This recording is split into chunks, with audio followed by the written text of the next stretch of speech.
666 AD, a fierce battle raged, with soldiers clashing swords and blood splattering across the field. The great magister, Yahello, who was the guardian god of Gali, died. His body lay still, marking the end of an era. Everything went silent for a moment. The world held its breath. Yahello's death brought a great schism to Gali. Gali no longer had the means to stop the 100,000-strong army of the Tang dynasty. 2 years passed. It was now the year 668 AD.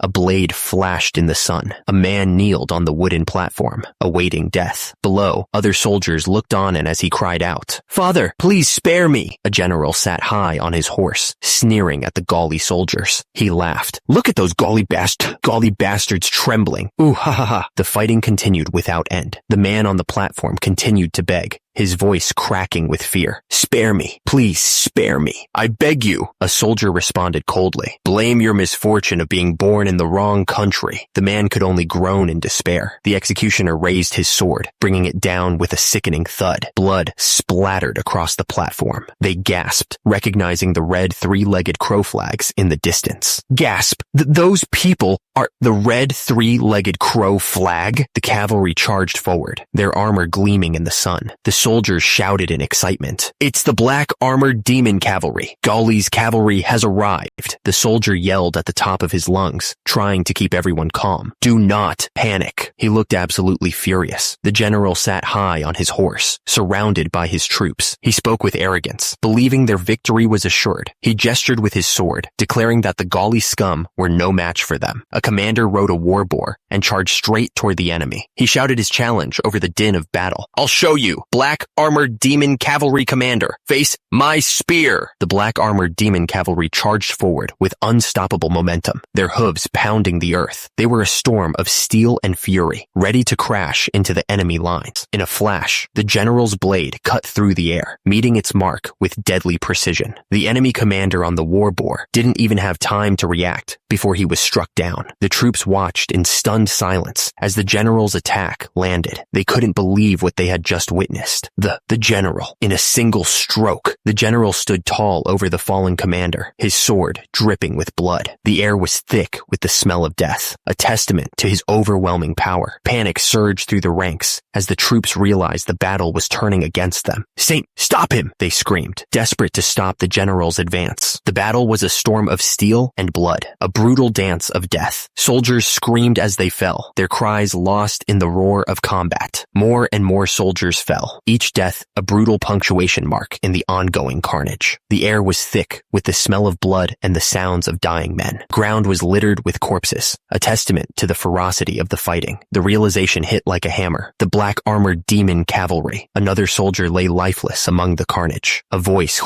cut through the chaos, filled with dread. "Cursed war demons." A soldier braced himself as a spear hurtled toward him, the point glinting with deadly intent. The fight for survival was far from over. The general's gaze was firm, his eyes narrowed with determination. He knew what had to be done. A soldier shouted a warning, his voice filled with panic. Tang forces were swarming from the rear, threatening to overwhelm their position. Great Saja gave his orders clearly and quickly. He told Hui to lead the friendly forces to Pyongyang Fortress and protect the civilians. He assured him that Buru and Uru would hold off the enemy. The warrior gripped his weapon tightly. He declared that he would clear the path, his voice ringing with resolve. The spear surged forward, a deadly point leading the charge. The battle was about to begin again. The battlefield was a mess of clashing steel and desperate cries, a whirlwind of death. The Tang soldiers swarmed, their numbers pressing relentlessly against the defenders. The order came down to fall back. The soldiers shouted to stick close and run, warning each other not to look back at the approaching enemy. One soldier stepped forward, pleading with the general to let him fight. He declared that he wanted to protect his family and Gali with his own hands, his voice cracking with emotion as he addressed the general as his father. The soldier repeated his plea, his eyes fixed on the general. He was determined to fight, no matter the cost. The general paused, his expression unreadable. He asked the soldier if he could ride a horse, explaining that if he couldn't ride, he couldn't fight. The soldier stammered, unable to answer. The general commanded his men to give the young soldier a horse. He then told his son that was enough, and he needed to go protect his mother and sibling. The general's voice was stern, but his eyes betrayed his worry. The general shouted out his next orders, his voice booming across the field. He commanded everyone to gather the elderly, children, and wounded, and head for Pyongyang Fortress. There was no time to waste. The general's son turned to look back at the battlefield, his expression filled with worry. He knew he had to obey his father's orders, but leaving him behind felt like a betrayal. The boy looked towards his father, pleading with him to come back alive. Far behind him, the army marched forward, a sea of soldiers ready to face the enemy. The enemy commander roared, his face contorted with rage. He commanded his troops to not let a single one escape, his voice echoing across the battlefield. The soldiers marched forward, their voices rising in a unified roar. The ground vibrated with each step they took, a deafening thud echoing across the field. A group of civilians sprinted towards the fortress gates, their faces etched with fear. They desperately hoped to find safety behind the thick stone walls and the large, imposing red door. The scene outside the gate was one of utter despair. Injured and exhausted, the civilians begged for the soldiers to open the gates, their voices filled with desperation. The soldier stood guard, his face unreadable, as he listened to the pleas from outside. He looked like he was struggling with his duty, torn between orders and compassion. Tears streamed down the civilian's face as they pounded on the gate, begging for help. Their cries echoed in the courtyard, a desperate plea for salvation. The captain of the guard looked grim as he spoke. He asked if there was truly no other way to avoid this disaster. The soldier knelt, his voice filled with despair. He said to kill him, knowing the enemy's numbers were too great to overcome. Someone started laughing, a crazed sound that filled the air. The laughter suggested they had clearly lost it. The captain of the guard, under Emperor Demudiok Yahello, urged his leader to escape. He warned that the encirclement was tightening, and there was no time left. The emperor lamented that he had failed to protect the nation, founded by King Dongmyung. He wondered where he could even go. The captain responded that a ship had been prepared, urging him to sail south, gather his forces, and rebuild. Emperor Demudiok Yahello lay there, staring up at the ceiling. He looked like he had given up, completely drained of hope. The emperor wondered who was left to fight if they gathered their forces. Was there anyone still willing to stand against the enemy? The captain of the guard interrupted, asking if the great Saja,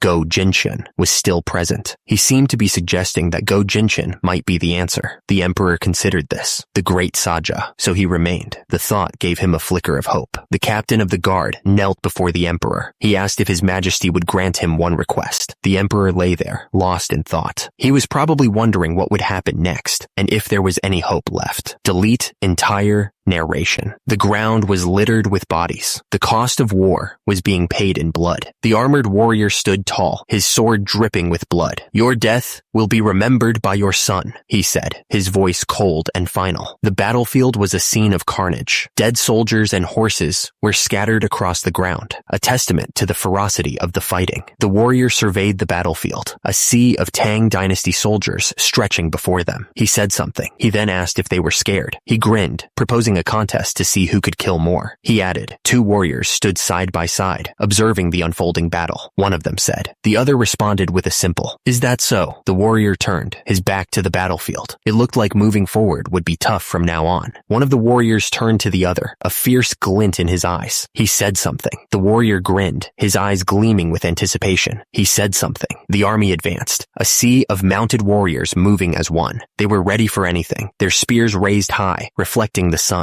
From above, the battlefield spread out like a chessboard, with soldiers lined up on both sides. It was a terrifying sight, the calm before the storm. The fighting was about to begin. It was time to see who would survive. The warrior smiled, a glint in his eye. He was looking forward to the fight, ready to spill some blood. The final battlefield should be quite thrilling. The warrior's face was grim, his eyes narrowed with determination. He vowed that not a single enemy soldier would set foot inside Pyongyang Fortress. 2 men stood in the doorway, talking quietly. The air was thick with anticipation as they wondered what was about to happen. A lone rider approached the fortress gates, the sound of his horse's hooves echoing. People stopped what they were doing to watch him arrive, wondering what news he carried. The great Saja Go Jinshun obeyed the Yolji's command, and ordered everyone to retreat. The soldiers exchanged worried glances, questioning the order. One asked if retreating would put Pyongyang fortress in danger, but the other suggested that the Yolji must have a plan. The officer barked out orders, telling everyone to move to the ships prepared at the port. They were to await further instructions, but the urgency in his voice was clear. The soldiers figured that the Yolja intended to sail south and regroup his forces. One of them scoffed, calling him a noble. The soldier spat, saying that the Yolja had ruined the country and fled, looking pathetic. He muttered that he should have put a hole in his skull himself. He then shouted for the general. A messenger arrived, reporting that a Tang cavalry force of 500 was pursuing a carriage that had left Pyongyang fortress. He assumed it was another noble fleeing. The messenger's eyes widened as he realized something. The carriage had the Yolja's flag flying on it. The officer yelled, ordering the guards to form a shield. He told them to stretch out to cover the carriage, not letting a single arrow through. The Tang cavalry raced across the open land, kicking up dust. They were gaining on the carriage, determined to catch it. The soldier called out to the general, saying he would buy time and asking him to go on ahead. Go. Jinxian refused, saying that was nonsense. Someone shouted for the vice captain of the guard, calling out to him. The soldier looked at the others and yelled that they had to protect His Highness, the Crown Prince. The soldiers around him raised their spears, ready to defend the carriage at all costs. The rider coughed, blood splattering from his lips. He tasted iron and pain, knowing he'd taken a bad hit. Another rider went down, the force of the blow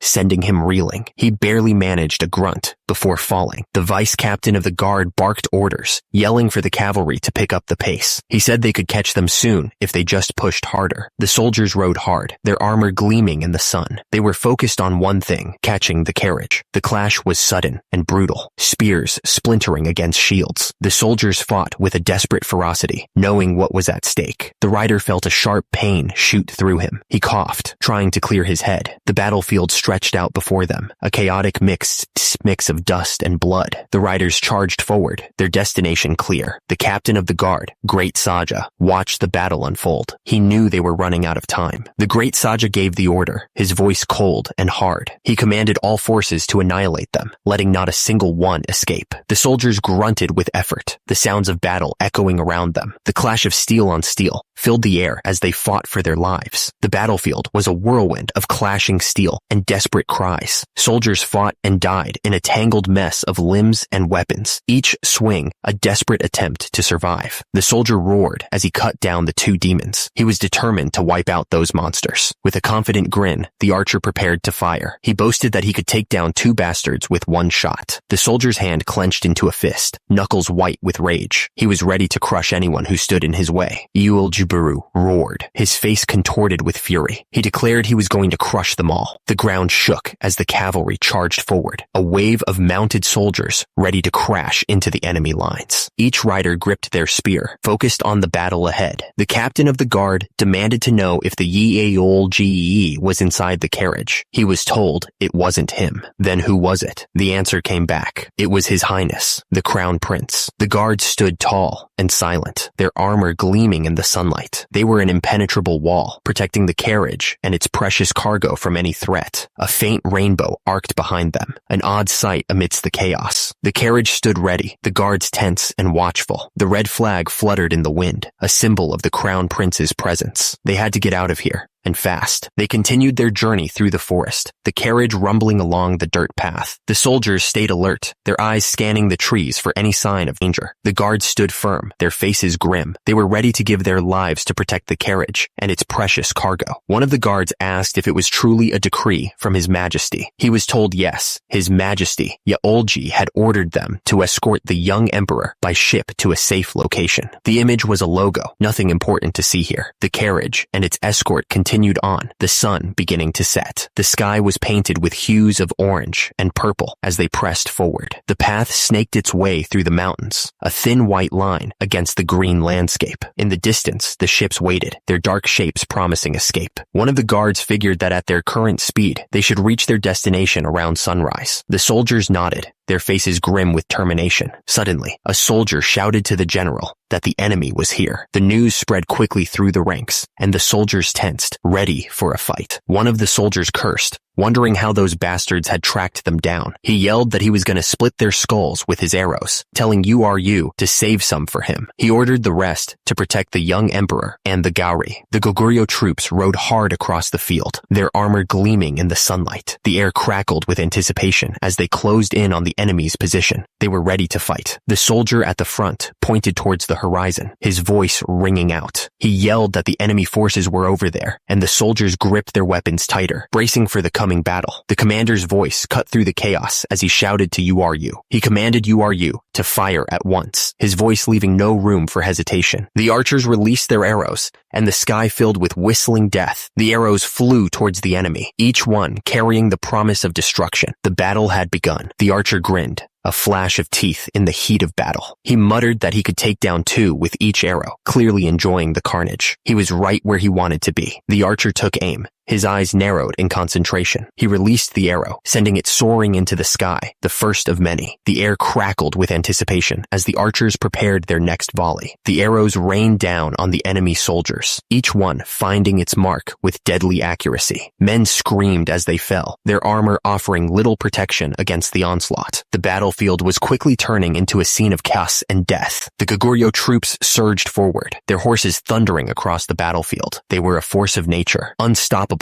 in their advance. The general surveyed the battlefield, his expression grim. He knew what was coming, and he steeled himself for the fight ahead. The carriage sped along the road, surrounded by its protectors. The dust kicked up by the horses' hooves billowed around them, a sign of their desperate flight. The woman held the baby close, whispering, "It's all right. We're almost there." She tried to soothe the child, hoping to shield him from the danger that surrounded them. Suddenly, the carriage lurched violently, throwing the woman and baby against the side. The baby cried out in terror, the sound piercing the air. Tang forces were coming from the coastline too. Shield bearers were ordered to come forward and block them. The clash was unavoidable. The order to raise shields echoed across the line. The soldiers braced themselves, knowing the enemy's attack was about to crash against them. The commander shouted for the soldiers to hold the line at all costs. They stood firm, a wall of shields and spears against the coming storm. The Tang cavalry charged forward, a wave of horses and steel. Arrows rained down on the defenders, each impact a test of their resolve. The commander's voice boomed across the battlefield, urging them to hold back the enemy until the young emperor was safely aboard the ship. He yelled for them to endure until the great envoy arrived. The soldier slashed through the enemy ranks, his sword a blur of motion. Each strike was a desperate attempt to hold back the tide, a dance of death amidst the chaos. The Tang army advanced, a sea of soldiers beneath their banners. They seemed ready to crush anyone who stood in their way. Wei Cheng-hyun introduced himself as the true guard general of the great Tang Empire. He believed victory was already his. Wei Cheng-hyun offered them a deal, saying that if they surrendered, he would ask His Imperial Majesty to let them fight for the Tang Empire. He waited for their answer. An arrow flew towards Wei Cheng-hyun in response to his offer. Wei Cheng-hyun's face twisted in shock as the arrow pierced him. He had just begun to say he would make them his right hand, mistaking their intent. The arrow flew true, piercing right through Wei Cheng-hyun. The boastful general was silenced in an instant, his arrogance replaced with shock. He added that the guy looked just like Taizong, the same Taizong of Tang who lost an eye after being struck by an arrow in the Battle of Ansi Fortress. The leader gave a curt order. HWW, I should go. His tone left no room for argument. The man raised his sword high, yelling for all troops to ready themselves. The troops surged forward with a battle cry, weapons raised. The clash of steel and the screams of the wounded filled the air as the two armies collided. Wei Cheng-hyun's face was twisted in pain as he fell backwards, defeated. Below, the cavalry charged forward, ready to avenge their fallen general. The ground trembled beneath the hooves of the charging horses. The cavalry was like a storm, sweeping across the battlefield and crushing everything in their path. The soldiers braced themselves, forming a shield wall against the oncoming attack. The ship behind them loomed large, a symbol of hope and escape. The soldier's face was grim as he surveyed the battlefield, his eyes filled with a mix of determination and sorrow. All around him, bodies lay scattered, a stark reminder of the cost of war. A soldier shouted that the great army and the cavalry had arrived. A wave of relief washed over the troops as they saw their comrades charging onto the battlefield. Panic spread as the soldier yelled that the Tang troops were closing in fast. He ordered everyone to board the ships as quickly as possible. They needed to move like their feet were on fire if they wanted to escape. The ships sailed away from the beach, carrying the last remnants of the army. Every second counted, and the soldiers knew it. 2 soldiers stood guard on the deck, their eyes scanning the horizon. They knew the Tang troops wouldn't give up easily, so they had to stay alert. The fleet sailed onward, the setting sun casting long shadows across the water. Where they were going, no one knew, but they had to trust that it was better than what they were leaving behind. Despite all the chaos, the man held the sleeping baby close. He looked down at the child with a mix of worry and determination. He would do everything in his power to protect the young emperor. One of the armored soldiers asked what name His Majesty Yeolja gave the young emperor. The other soldier replied that His Majesty Yeolja named him Ulje. The first soldier acknowledged this and then asked what His Majesty's next command would be. The commander of the guards looked around urgently. He demanded to know where His Majesty was. Another soldier approached, holding out a scroll. He announced that His Majesty gave this to be delivered. The message read that His Majesty gave his final command to his younger brother. He was to take the child and the remaining survivors and go far, far away to live a peaceful life. The soldiers stood on the deck, gazing out at the horizon. They were sailing away, carrying out His Majesty's last command. Where they were going, no one knew, but they had to believe it was for the best. The text explained the meaning. This was an elder brother's last request to his younger kin. Wu Hyung was a humble term an older brother used when speaking to a younger brother. The soldier clenched the scroll, his expression hardening. He thought bitterly about how the man he could never bring himself to call brother now used that title to order him to flee. The soldier looked up at the commander, his face etched with worry. He asked what would become of Pyongyang Fortress now that they were retreating. Another soldier fell to his knees, begging the commander to kill him. The commander stared ahead, his face unreadable. A single drop of blood trickled down his cheek, a silent testament to the agony he felt at having to abandon their home. The commander stood tall, his armor gleaming in the dim light. Before him, a soldier knelt, head bowed in defeat. The commander stared down at the blood-stained scroll, the last orders he'd received. A fallen soldier lay nearby, a grim reminder of the cost of their retreat. The commander's face was etched with sorrow as he looked towards the burning city. He thought to himself that after 900 years of Gari, he couldn't protect them. The ship was caught in a raging storm, the waves crashing over the deck. It looked like they were about to be swallowed by the sea. The young emperor cried out, terrified by the storm. The ship rocked violently, threatening to throw him overboard. The ship fought against the storm, each wave threatening to swallow it whole. Many other ships struggled nearby, caught in the same watery hell. The storm's fury intensified as lightning flashed across the sky, briefly illuminating the ships below. The waves crashed down on them, threatening to drag them under. A massive wave crashed over the ship, sending it reeling. It felt like the ship was about to be torn apart. The ship was completely surrounded by the raging storm. It was all alone. The soldiers fought to keep their footing on the deck, grabbing for anything to hold on to. Desperate shouts rang out. Grab the rope! Get a grip, man! You trying to die? Tie the rope around your waist! The ship fought against the waves, tossed around like a toy. Someone yelled, ordering the helmsman to move it and not drift. One of the men looked up, shouting for the general. He needed to know what was happening. The general declared that they needed to turn the ship around. The order was given with urgency. The man looked absolutely terrified. He said he'd spent his whole life on the sea, but had never seen waves like this before. It was a massive wall of water that threatened to swallow them whole. The general yelled, ordering them to quickly turn the ship. The storm raged around them, making it almost impossible to hear anything. Nearby, someone watched the baby. The child seemed completely unaware of the danger, smiling innocently. One of the soldiers shouted that there was no way to turn back. They were completely cut off.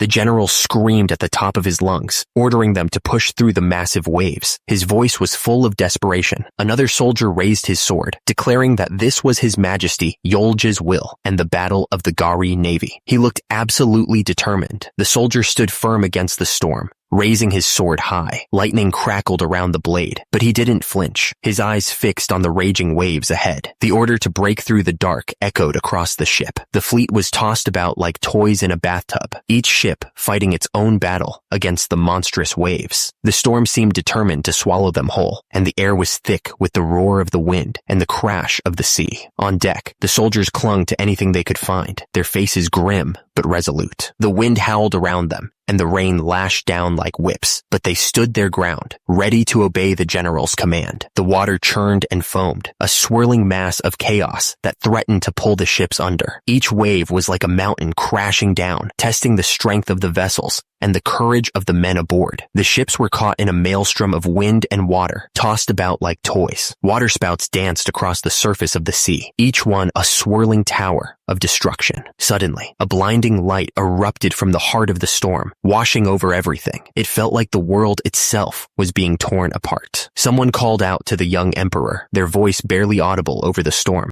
The general gripped his sword tightly, his knuckles white. He stood firm against the storm, a beacon of defiance in the face of nature's fury. The general grunted, his gaze softening as he looked down at the young emperor in his arms, who remained mercifully unaware of the danger surrounding them. The man carefully held the wrapped item in his arms, protecting it from harm. Whatever it was clearly important. The man looked around, confused. He wondered what had happened and why the mainland was still far away. The typhoon was gone, and it had gotten quiet all of a sudden. The man demanded that the others dock the ship if they saw land. He asked why they were staring like they had an arrow in their head, wondering what they were looking at. The man looked over at the land. He remarked on the nice view, but then noticed how huge the land was. No matter which way he turned, there was land. The man stared out at the strange landscape. He didn't know what to make of it. The man wondered when the sea had gotten so narrow. It didn't make any sense. The crew started to panic. One of them asked if they were in a lake, questioning the captain's sanity. Baru was told to calm down, but we couldn't believe the captain's actions. The great envoy asked what they should do. They realized this was clearly a lake, and they had set out from the open sea. Whatever had happened, they must be far from where they began, which meant the place was safe. The captain ordered the fleet to land. It was time to see where they had ended up. The troops began to land on the shore. It was time to find out what this new land held for them. The captain stared out at the new shoreline. He had no idea where they were. He wondered aloud where in the world they had ended up. The fleet had landed, and the troops were setting up camp along the shoreline. This new land was completely unknown to them, and the air felt different from anything they had ever experienced. Buru and Uru stepped forward, barking orders. They commanded the soldiers to scout the surroundings, preparing for anything. The troops responded immediately, ready to follow their instructions. The order was given to prepare for a possible ambush, and the soldiers moved quickly to form battle lines around their location. They understood the need for caution in this unknown territory. The captain of the guards received his orders. Report the current personnel count immediately. He understood the importance of knowing their numbers in this new, uncertain world. The troops stood in formation, ready for anything. They were an army, stranded in a strange land, but they were still a force to be reckoned with. The tension in the air was thick with anticipation. Delete entire panel. The baby cried out loudly. Someone addressed him. Your Highness, don't call me that. After a pause.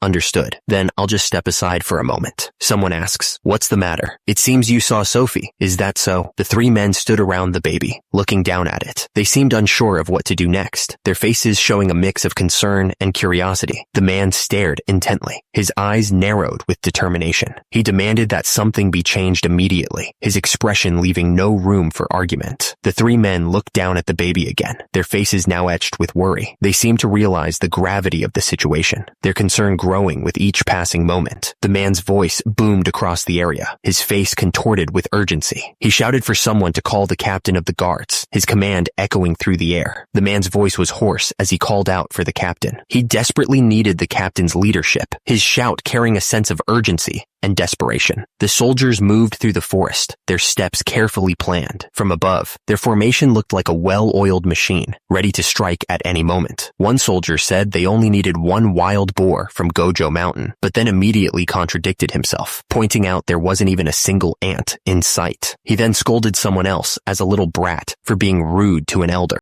A soldier questioned why it was suddenly final again. He emphasized there was a huge difference at Gojo, saying that even if they came from the same batch, the one that came first. He then asked if someone had just heard that. One of the soldiers, wielding a large axe, ordered everyone to stay alert. His voice was firm, leaving no room for argument. The others tensed, ready for whatever might come next. The soldiers advanced cautiously, their swords drawn and ready. The forest was silent around them, but the tension was thick in the air. They knew something was coming. The soldiers paused, listening intently to the sounds of the forest. One of them grinned, declaring that the noise meant they'd be having boar monster meat for dinner tonight. The sounds grew louder as the soldiers advanced deeper into the forest. They moved with caution, their weapons ready as they stalked their prey. The soldier barked an order, telling everyone to keep their eyes peeled. The others tensed, their grip tightening on their weapons. They questioned whether the pigs in this area walked on 2 legs. More importantly, they asked why those pigs were so blue. The soldier looked closely at the approaching figures. He asked if the others had noticed that they looked like they were all bruised. One of them shrugged, saying that the fact they walked on 2 legs and were blue didn't matter at all. He declared that as long as goju tasted good, that's all that mattered. The soldiers stood their ground, their boots planted firmly on the forest floor. The air crackled with tension as they waited for the creatures to approach. The soldiers grinned, looking down at the group of goblins. The goblins looked up at them with wide eyes, clearly scared. The soldiers were ready for a fight. With a burst of speed, the soldiers leaped into the air, closing the distance between them and the goblins in an instant. The goblins didn't even have time to react before the soldiers were upon them. The soldiers' scream echoed through the forest, a desperate cry for help, but the sound was abruptly cut short as a group of orcs appeared, their faces grim. The woman gasped for air, her chest heaving with each shallow breath. She was clearly struggling to keep it together as the situation spiraled out of control. A soldier yelled out, his voice filled with desperation. He was calling for the ambassador, hoping he could do something to help. The man stood his ground, his body tense and ready for a fight. He would protect the others, no matter what it took. Someone addressed the captain of the guards, their voice filled with concern. They reported that the child had changed, and no one could explain why. The man looked down, lost in thought. Meanwhile, in a room adorned with banners, the captain of the guards knelt before another man, a young girl standing nearby. The man's eyes widened as he looked at the scroll in his hands. Turns out, it was another letter from His Majesty Yahello, with instructions to deliver it once they reached their destination. The man with the sword asked if there were 2 letters. The captain of the guards apologized and confirmed that was correct. She was the daughter of Yul Rayuhwan, the captain of the guards, who stayed behind to protect me. The letter continued, explaining that was why I sent her to you. I apologize for deceiving you. The fortress was falling, engulfed in flames. It couldn't be helped. Someone had to make the call. Otherwise, everyone would have thrown their lives away trying to defend the indefensible. Though born of the emperor's bloodline, he didn't want to put someone like you, who has spent your life on the battlefield, through such cruelty. He wanted to reassure the man. He told him to not blame himself for failing to protect the country. It wasn't his fault. As I, who rose to the throne of Yahello,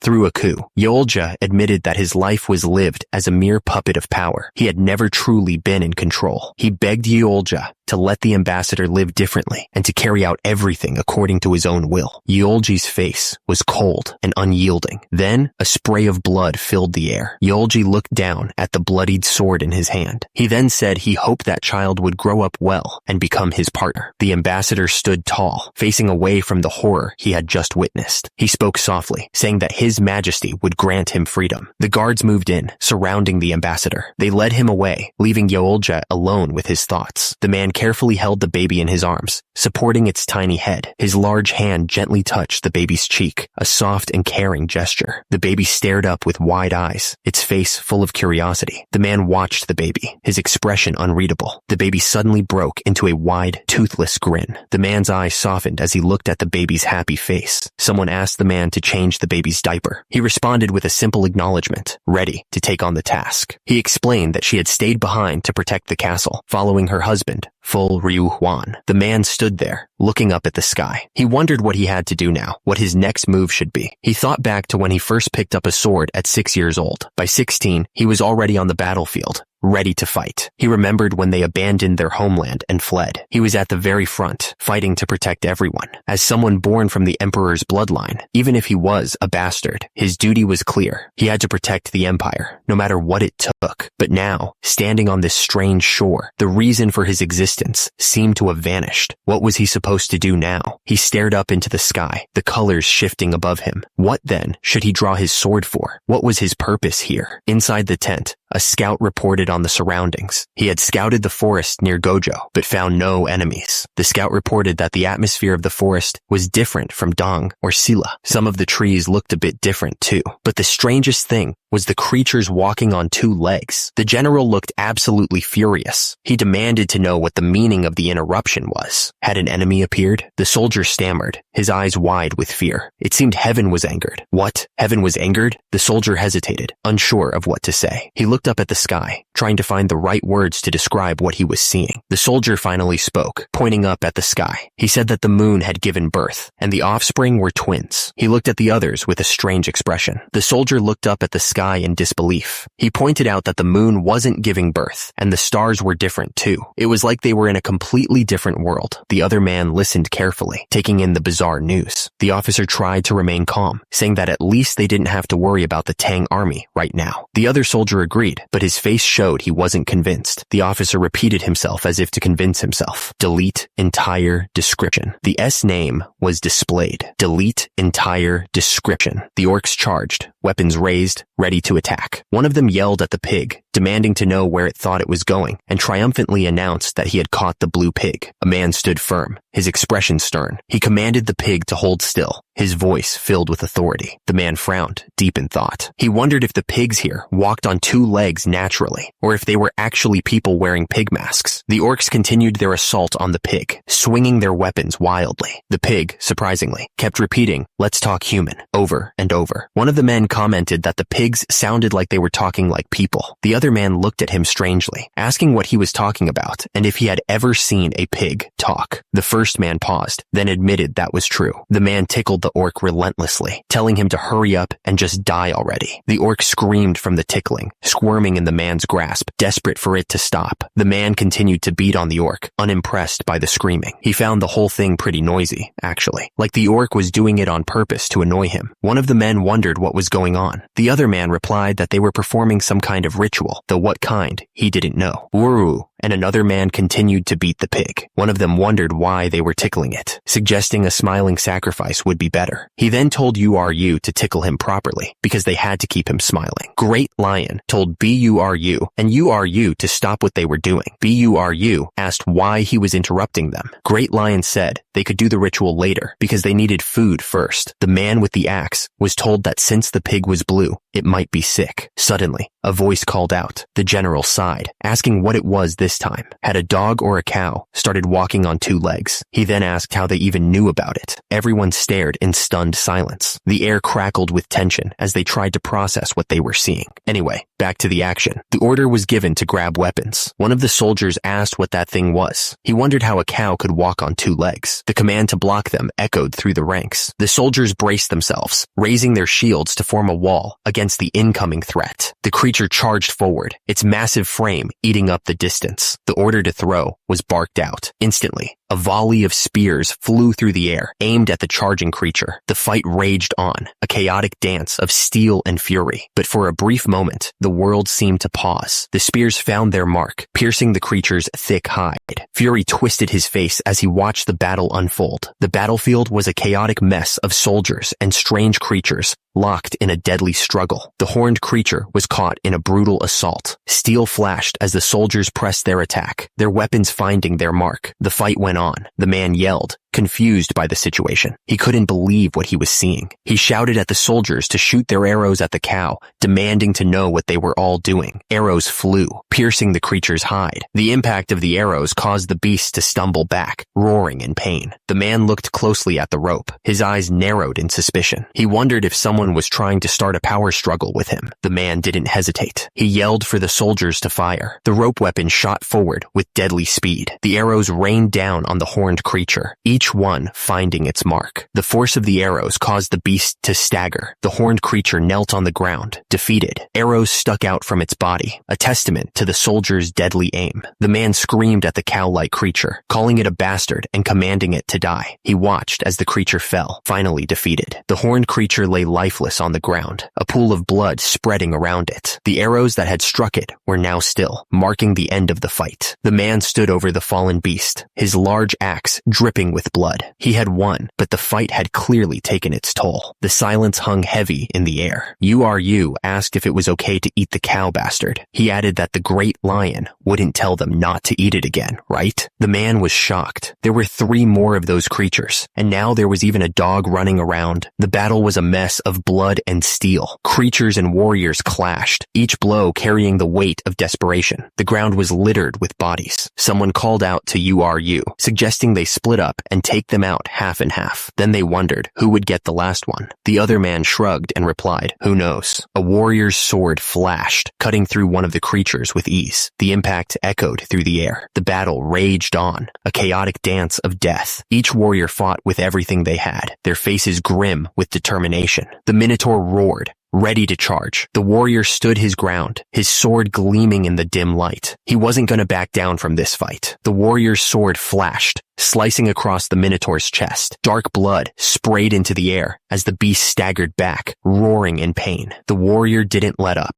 The warrior looked up, his face etched with concern. Something wasn't right. He could feel it in the air. Another warrior struck a creature hard, his fist connecting with a sickening thud. The force of the blow sent the monster stumbling back. He wasn't messing around. The warrior plunged his sword deep into the monster's back. The creature let out a final, guttural cry as it collapsed to the ground. The fight was far from over, but this one was done. The warrior didn't waste any time. He swung his sword with incredible speed, slicing right through the Minotaur's chest. Blood sprayed everywhere as the beast roared in pain. The Minotaur crashed to the ground, defeated. The warrior stood over the fallen beast, panting slightly. The battle had been fierce, but he had come out on top. The rest of the warriors arrived, surveying the scene. The ground was littered with the bodies of Minotaurs and horses, a testament to the battle that had just taken place. They had won, but at a cost. One of the warriors spoke up, explaining the strange sensation. He said that the gravity here was weak, which is why their armor, weapons, and even their own bodies felt lighter than usual. The other warrior listened intently, processing the information. So that's why, he thought. It all made sense now. This new world was full of surprises. The warrior didn't hesitate. He swung his sword down, slicing the Minotaur from shoulder to waist. Blood splattered as the beast roared in pain. The ground shook violently as the massive Minotaur crashed down. Dust and debris flew everywhere as the earth cracked under the weight. The Minotaur looked down at its chest, confused. How could he have lost so easily? He didn't understand what was happening. The warrior calmly sheathed his sword, the metal sliding smoothly into the scabbard. Blood dripped from the blade, a testament to his victory. The warrior gripped the hilt of his sword, a smirk playing on his lips. He thought to himself that those Tang bastards wouldn't stand a chance against him right now. What a shame. The soldier didn't hesitate. He drove his blade into the werewolf, piercing its chest. The creature screamed in pain, blood spurting from the wound. The remaining werewolves charged forward, their claws bared and teeth snapping. The soldiers braced themselves, knowing they were outnumbered and outmatched. The air filled with the sounds of battle. The leader ordered Buru to chase down the remaining enemies and wipe them out. He also told him to expand the search area and find out what else was out there. Buru simply replied that he understood. The forest stretched out before them, a sea of green that seemed to go on forever. The trees were tall and thick, their branches intertwined to create a canopy that blocked out the sun. It was a place of mystery and danger. The man yelled for Sarah to get the village. He then called out for Mr. Varen. Something was definitely wrong, and they needed to act fast. The man yelled for them to hurry. Below, the woman looked terrified, tears streaming down her face, clearly in a panic. The man notched an arrow, pulling back the string with practiced ease. He scanned the forest, his eyes narrowed in concentration as he prepared for whatever was coming. He spotted the ogre in the distance, its massive form lumbering through the trees. The hunter knew he had to act fast if he wanted to protect the woman. The hunter yelled at the ogre, calling it a stupid ogre and daring it to come closer. He was trying to draw its attention away from the woman. The ogre roared in pain, the arrow sticking out of its shoulder. It looked absolutely furious. He called out desperately to someone, his words trailing off. The world seemed to hold its breath for a moment. Time stood still. Sarah tripped and fell hard, sprawling onto the forest floor. The ground rushed up to meet her face. The man yelled at the ogre, cursing it and daring it to come eat him instead. Sarah screamed, "No!" a sound of pure terror. He grabbed Sarah and ran as fast as he could through the trees. He had to get get her away from whatever was out there. He looked at something in the distance. What's that thing? It's bigger than a cow, he said, alarmed. Sarah started to regain consciousness, making confused sounds. Huh? W,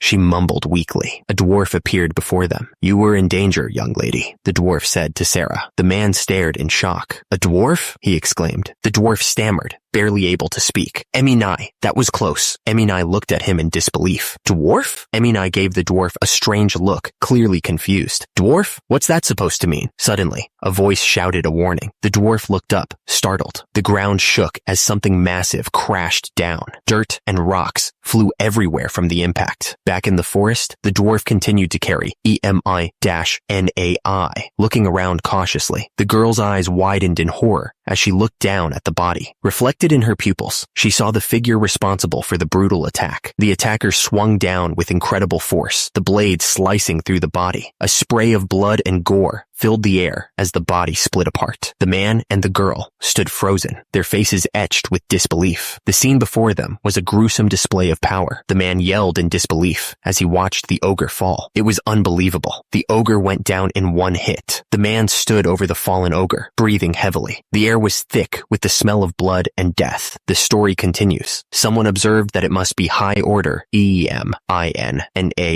commenting that it wasn't bad. BRU spoke in what seemed like another language. Great Rune, BRU, Nalere, Irene, BRU, which was translated as asking for forgiveness and thanking the Earth Clan. Back at the camp, soldiers were moving around. Someone told Soraya not to worry. Soraya told her uncle that she was too hurt to move. She insisted that he escape and warned the village. The uncle refused to leave her alone. He told her to stop babbling. The uncle told Soraya to speak so he could understand her. He tried to reassure her, saying that if an orc bites you, but you keep your wits, you survive, right? He was clearly trying to stay positive. Someone noticed a woman with golden hair. Her skin was so pale, it was almost unreal. He wondered if all the locals were this gorgeous, and if this was the West. The man doubted that the people were punitive force soldiers. He reasoned that there were no black hair, black eye troops in the kingdom. He was trying to figure out who they were. Ji Woong Sam told someone to beat it, clearly annoyed by their staring. He looked absolutely furious. The camp was a hive of activity, soldiers running in every direction. It seemed like something big was about to happen. Ji Woong Sam tried to communicate with the locals. Locals, I guess. Guiltio, can you understand us? He asked, trying to figure out if they could communicate. Guiltio replied that High Order had told them his name, but he couldn't grasp anything else they were saying. The group waited, watching Ji Woong Sam try to make sense of the situation. They needed to figure out where they were and how to get back home. He realized that they didn't know exactly where they were. He shouted to the soldiers. Besides the walking pigs and cows,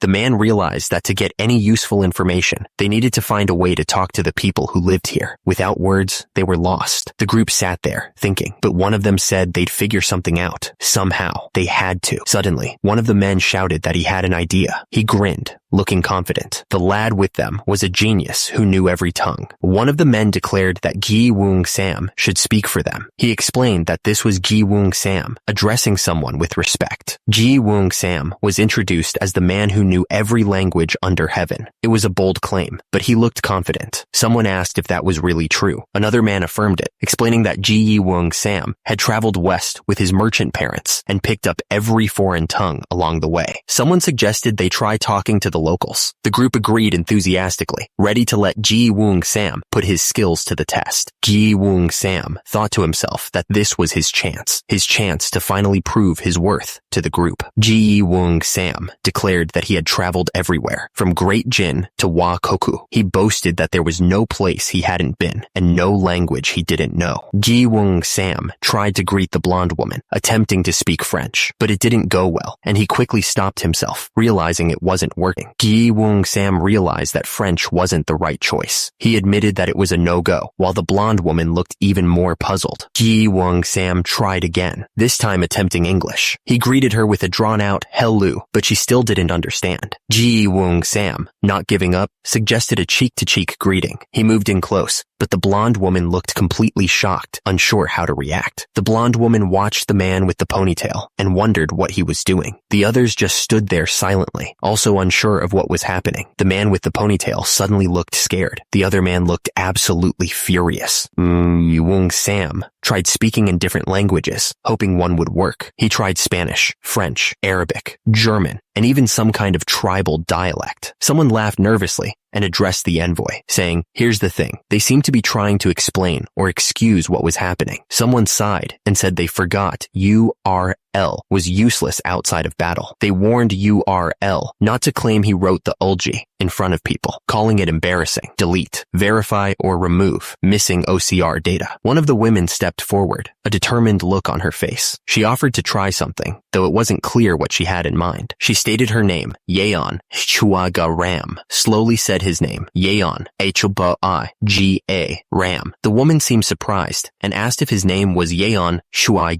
Ram. Yeon Shui Ga Ram, then asked the woman for her name. She paused for a moment before answering simply, Sarah. The crowd murmured amongst themselves, finally understanding that her name was Sarah. Yeon Shui Ga Ram looked absolutely pissed. He realized that was all it took, and he already knew her name. He was frustrated, muttering that he had even called her name twice before. Someone was talking to BRU, thanking him and commenting on his good memory. The speaker was laughing heartily, clearly in high spirits. One of the men dismissed BRU's behavior, saying he was just talking nonsense and that they should let him have his fun. He suggested they call it a day. The man interrupted, saying he still had something to take care of. He looked determined. Night had fallen over the military camp, casting long shadows across the tents. The air was still, but the camp was bustling with activity. Inside one of the tents, two men sat at a table, the only light coming from a flickering candle. The atmosphere was tense, as if they were discussing something important. Baron Alvin sat at his table, calmly eating his food. He seemed unfazed by the chaos around him, already planning his next move. Night, Yuk Lion Teluman stood nearby, his armor gleaming in the dim light. He watched the Baron with a stern expression, ready to carry out whatever orders came his way. He reported that the mercenary band would soon seize the farming village, and referred to those fleeing the kingdom as vermin. He declared that he would make them pay for that. The military encampment bustled with activity, soldiers moving about their duties. Tents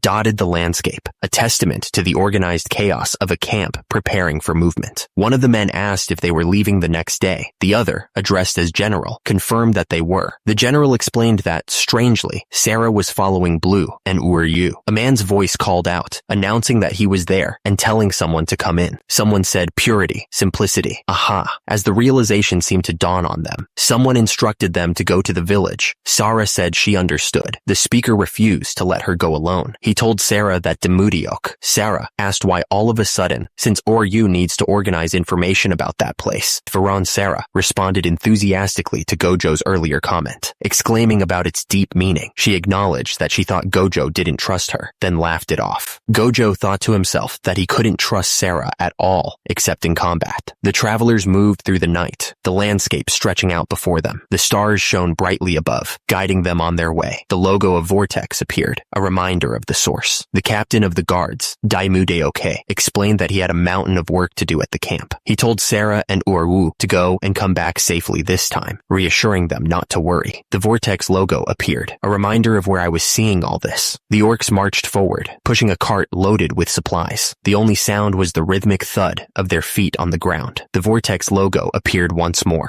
One of the soldiers pointed into the distance and shouted, "I can see the village over there." "Everyone stop," someone shouted. "Hey, liar." The soldiers tensed, ready for anything. The man questioned if his harsh training was just a bonus, wondering if they even learned to speak in 10 days. He looked absolutely furious. The man riding the horse groaned, clearly annoyed. The other man shouted that they should stop talking and just ask if that was the right village, making sure his order was understood. The soldiers rode on, a tense silence hanging in the air. They were getting closer to the village, and everyone was on edge. Sam said that the villagers might be surprised, so Sarah and he would go first to explain the situation. He thanked Buru. A duck quacked nearby. Buru looked absolutely furious, his face contorted with rage. He swung his axe down at the man on the horse, shouting, asking if he thought he was equal to him and where he got off talking like that. Buru suddenly realized he was about to thank the guy, but he was still pissed that the guy used casual speech, calling him a little punk for it. Someone told Buru to stop, saying he was scaring the kid. Sarah didn't even seem surprised by his outburst. The man on the ground had a creepy smile on his face. He seemed to be enjoying the chaos. Buru came to the conclusion that saying thank you scares people. He figured he needed to warn the villagers about that first thing when they arrived. The village entrance was completely empty, not a soul in sight. An eerie quiet hung in the air, broken only by the gentle breeze. The man and woman walked into the village, looking around in confusion. The man wondered out loud where everyone had gone. Someone pointed towards the main square, urging them to hurry. There was a sense of urgency in their gesture, as if something important was happening there. They made their way to the village square, the buildings around them casting long shadows. The air was thick with anticipation, a feeling that something was about to happen. The man suddenly put a finger to the woman's lips, silencing her. He looked around cautiously, as if afraid of being overheard. The village chief looked up at Captain Miorin, demanding an explanation. He couldn't understand why Miorin hadn't stopped the orc horde, especially after promising to do so in exchange for food and money. A group of armed men stood behind Miorin, watching the scene unfold. The man leaned in close to the village chief, a sneer on his face. He wondered if the village chief was just naive because he was a farmer, or if he was simply too old and dull to understand what was happening. The man wrapped an arm around the village chief, his voice dripping with false concern. He explained that risking their lives to fight orcs wasn't worth it when they could make easy money by capturing everyone in the village. He chuckled at the thought. The man's expression hardened as he turned to his men, issuing orders. He told them not to injure the women and to avoid crippling the men, emphasizing the importance of their commodity value. The man's voice was cold and ruthless as he gave the final command. He ordered his men to kill anyone without commodity value. A group of villagers screamed as the mercenaries attacked, their cries echoing through the village square. The villagers screamed and begged for their lives as the mercenaries swarmed them. They cried out to their fathers, hoping someone would save them from this nightmare. A mother held her baby tight, tears streaming down her face. She begged the man to at least spare her child, clinging to the hope that some shred of decency remained. The man sneered down at her, his eyes cold. He told her it all depended on what she did. His words like a slap in the face. Without a second thought, the man kicked the woman. She went crashing to the ground, still desperately trying to shield her baby from the violence. A man screamed at the mercenary, calling him a bastard, but the mercenary didn't even flinch, continuing to kick the person on the ground with brutal force. The mercenary grinned, his teeth bared. He asked the village chief if living as a slave wasn't better than being eaten alive by orcs, his words dripping with sarcasm. All around, the villagers were getting beaten to the ground, their faces contorted in pain as the mercenaries kicked and punched them without mercy. The village chief, lying on the ground, lamented their decision to flee the kingdom's tyranny. He realized it was a mistake to trust people so easily, his voice filled with regret. He weakly warned Varen and Sarah to never come to this place. His words were a desperate plea, hoping to protect them from the horrors he was now facing. The village chief closed his eyes, wishing that at least those two would be safe from harm. His body was battered, but his spirit still held on to a flicker of hope. The village chief urged Sarah to quickly go and inform others about what was happening. He then turned to the unknown man and asked what he was going to do.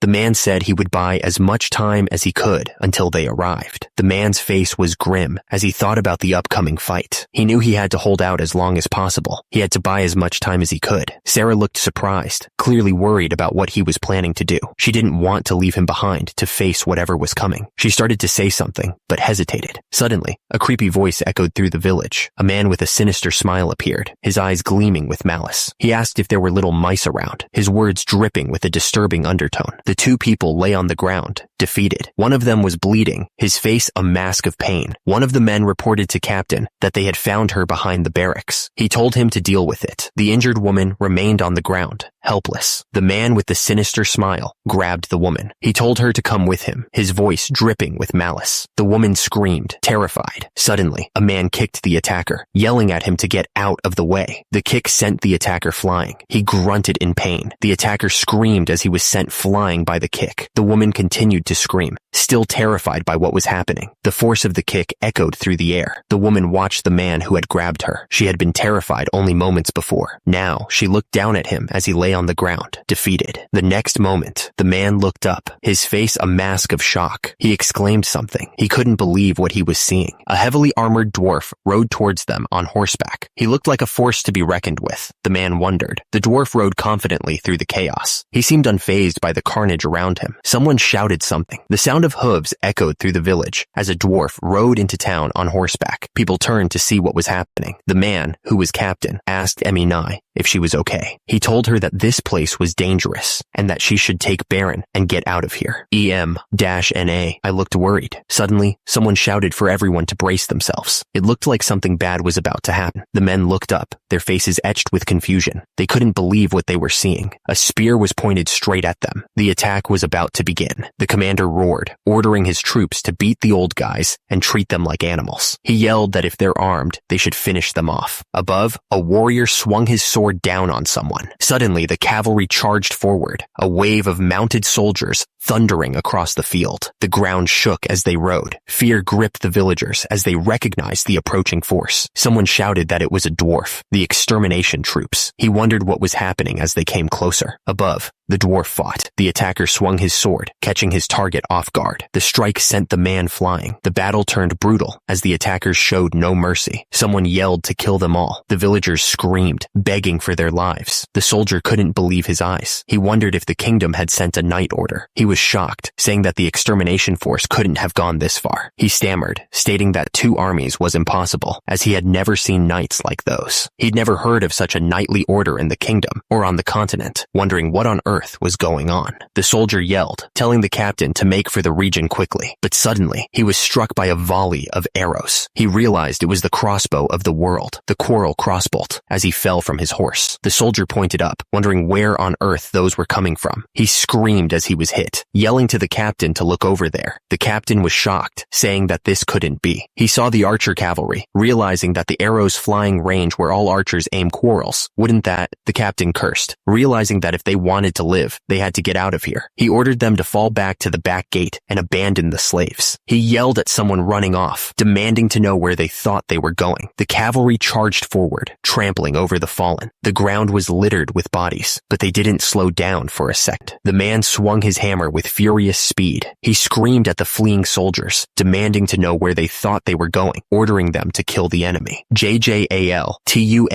face twisted in rage. He was furious that someone had called him shorty, his least favorite word, and screamed at the offender to shut up. The cavalry thundered onward, their horses' hooves pounding the earth. A voice roared above the chaos, ordering them to kill the enemy without mercy. The attacker's fist connected with brutal force. The impact sent shockwaves through the victim, leaving no doubt about the attacker's intent. The soldiers ran as fast as they could, trying to get away. The leader watched them go, his face showing how surprised he was. The man screamed, warning that a dwarf was coming. Above him, the dwarf fell from the sky, crashing down. The dwarf's sword came down, stabbing right through one of the soldiers. The attack was quick and deadly. The man yelled at his troops, ordering them to do whatever it took to stop the dwarf. The dwarf was a major problem. The man with the axe watched the soldiers run, saying that they were doing a good job at running away fast, even better than regular soldiers. He thought it was ridiculous. Knights rode forward on their horses, their swords ready. They were getting ready to fight. The leader ordered his troops to take out the brats up front. He looked absolutely furious. The soldiers fought with everything they had, their swords meeting with deadly force. Blood splattered everywhere. The man told his troops not to waste time on those who were running away. He said there was an URU nearby that they needed to capture. The men picked up the pace on their horses, rushing to report what they'd seen. They had to tell Baron Alvin right away. Arrows rained down on the trench, finding their marks with deadly accuracy. The archers showed no mercy, their arrows piercing through flesh and bone. The kick landed with a sickening thud, sending the man sprawling to the ground. He landed hard, the air knocked out of him. He lay motionless on the ground, several arrows sticking out of his body. Blood seeped from the wounds, staining the earth around him. Another arrow was drawn back, the archer's hand steady and firm. He aimed carefully, preparing to unleash another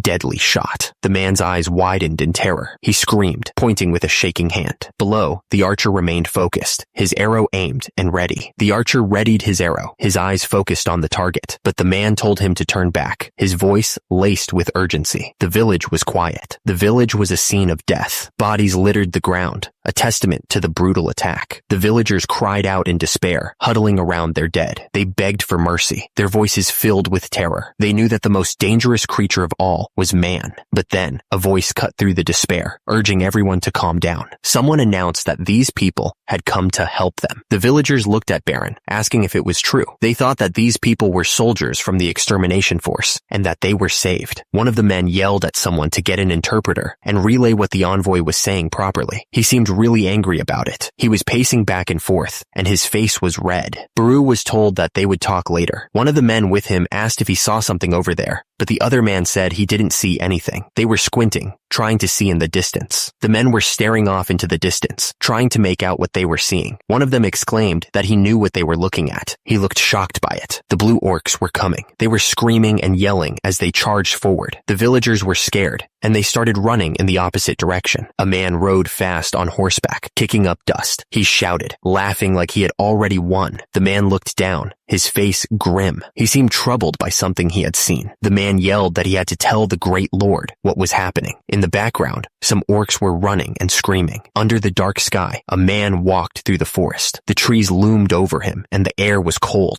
A horde of orcs was charging forward, screaming. But then, a man yelled at the top of his lungs, calling someone a liar. The man ordered everyone to gather up every able-bodied man with a bow. The soldiers responded, yelling. Far away, the horde of orcs advanced, grunting and snarling as they moved through the forest. Their numbers seemed endless. The air grew heavy with anticipation. Everyone knew what was coming. One of the archers looked at his bow with confusion. He wondered what he was supposed to shoot with, since it wasn't a wooden bow. The man yelled, calling someone a liar. He ordered them to signal their white-haired friends when he gave the signal. He then demanded to know how many arrows were left. The soldiers reported their remaining arrows. 5, 7, 6. The man in charge listened intently, then ordered them to gather every last arrow into their quivers. Deep in the forest, the horde of orcs continued their advance. Their grunts echoed through the trees as they moved closer to the village. One of the archers looked at the advancing horde, a flicker of doubt in his eyes. He knew the bows were good, but could they really take down that many orcs from this far away? Suddenly, a chorus of screams erupted from the orc ranks. Something had them terrified. The archer grimly stated the obvious. If they didn't take down at least 2 orcs with every shot, they were all doomed. The odds were stacked against them. The order to fire rang out, and the archers released their arrows. The arrows flew with deadly speed, striking the orcs with brutal force. Deep within the forest, the orcs were suddenly ambushed. Something tore through their ranks, and they didn't even know what was happening. The man watched in disbelief as the orcs fell, unable to even see the arrows. He realized that these weren't just bows, they were magic items. He immediately ordered the Ghost Horse Brigade to follow him. He sprinted towards the door, his face etched with urgency. He had to get to the general. He shouted for the general, his voice filled with desperation. He needed to tell him what was happening. The man's eyes went wide as he shouted something. He looked absolutely terrified. Suddenly, the orcs were caught in a deadly ambush. They were being torn apart, not even knowing what hit them. The attack was clearly a hit and run. The enemy struck hard and fast, leaving the orcs in disarray. The orc laughed like a maniac. He cackled. The orc roared. He looked eager to chase down his prey. The orcs charged through the forest, their heavy footsteps shaking the ground. They ran as fast as they could, eager to get to the fight. An orc fell from the sky, taken completely by surprise. Below him, the men on horseback were ready for the next attack. The orcs stood their ground, weapons ready. Suddenly, one of them looked up, his face showing confusion. He wondered what was going on. Chief Mukable roared, threatening to tear apart anyone who dared to run from the humans. He was determined to lead his horde to victory. The orc raised his weapon high, promising victory to those who fought with him. He urged the warriors to show the humans the true valor of the orcs. Chief Mukable, the hero and strategist, roared out a command to his army. The orcs responded with a deafening cheer, shouting his name over and over. Chief Mukable's eyes burned with fury as he gave the order. He commanded them to split into 4 groups and attack the village without mercy. The orcs surged forward, their numbers overwhelming. They raced toward the village, eager to spill blood and cause chaos. One of the men looked completely shocked. He couldn't believe what he was hearing. Panic set in as the men realized the danger. Someone shouted for everyone to hurry back to the village and prepare for the attack. The orc roared, a guttural sound that echoed through the trees. He towered over the fence, ready to attack anyone who dared to stand in his way. The spear thrust forward with deadly speed. The orc didn't hesitate, driving the weapon straight through the man, felling him instantly. The orc stood over his fallen foe, blood dripping from his spear. He snarled, promising death to anyone else who dared to oppose him. The man lay motionless on the ground, his life extinguished in an instant. The scene of the attack was gruesome, a testament to the orc's brutal strength. Suddenly, the orc screamed in agony as an arrow pierced his arm. He stumbled back, clutching the wound and roaring in pain. The archer watched in desperation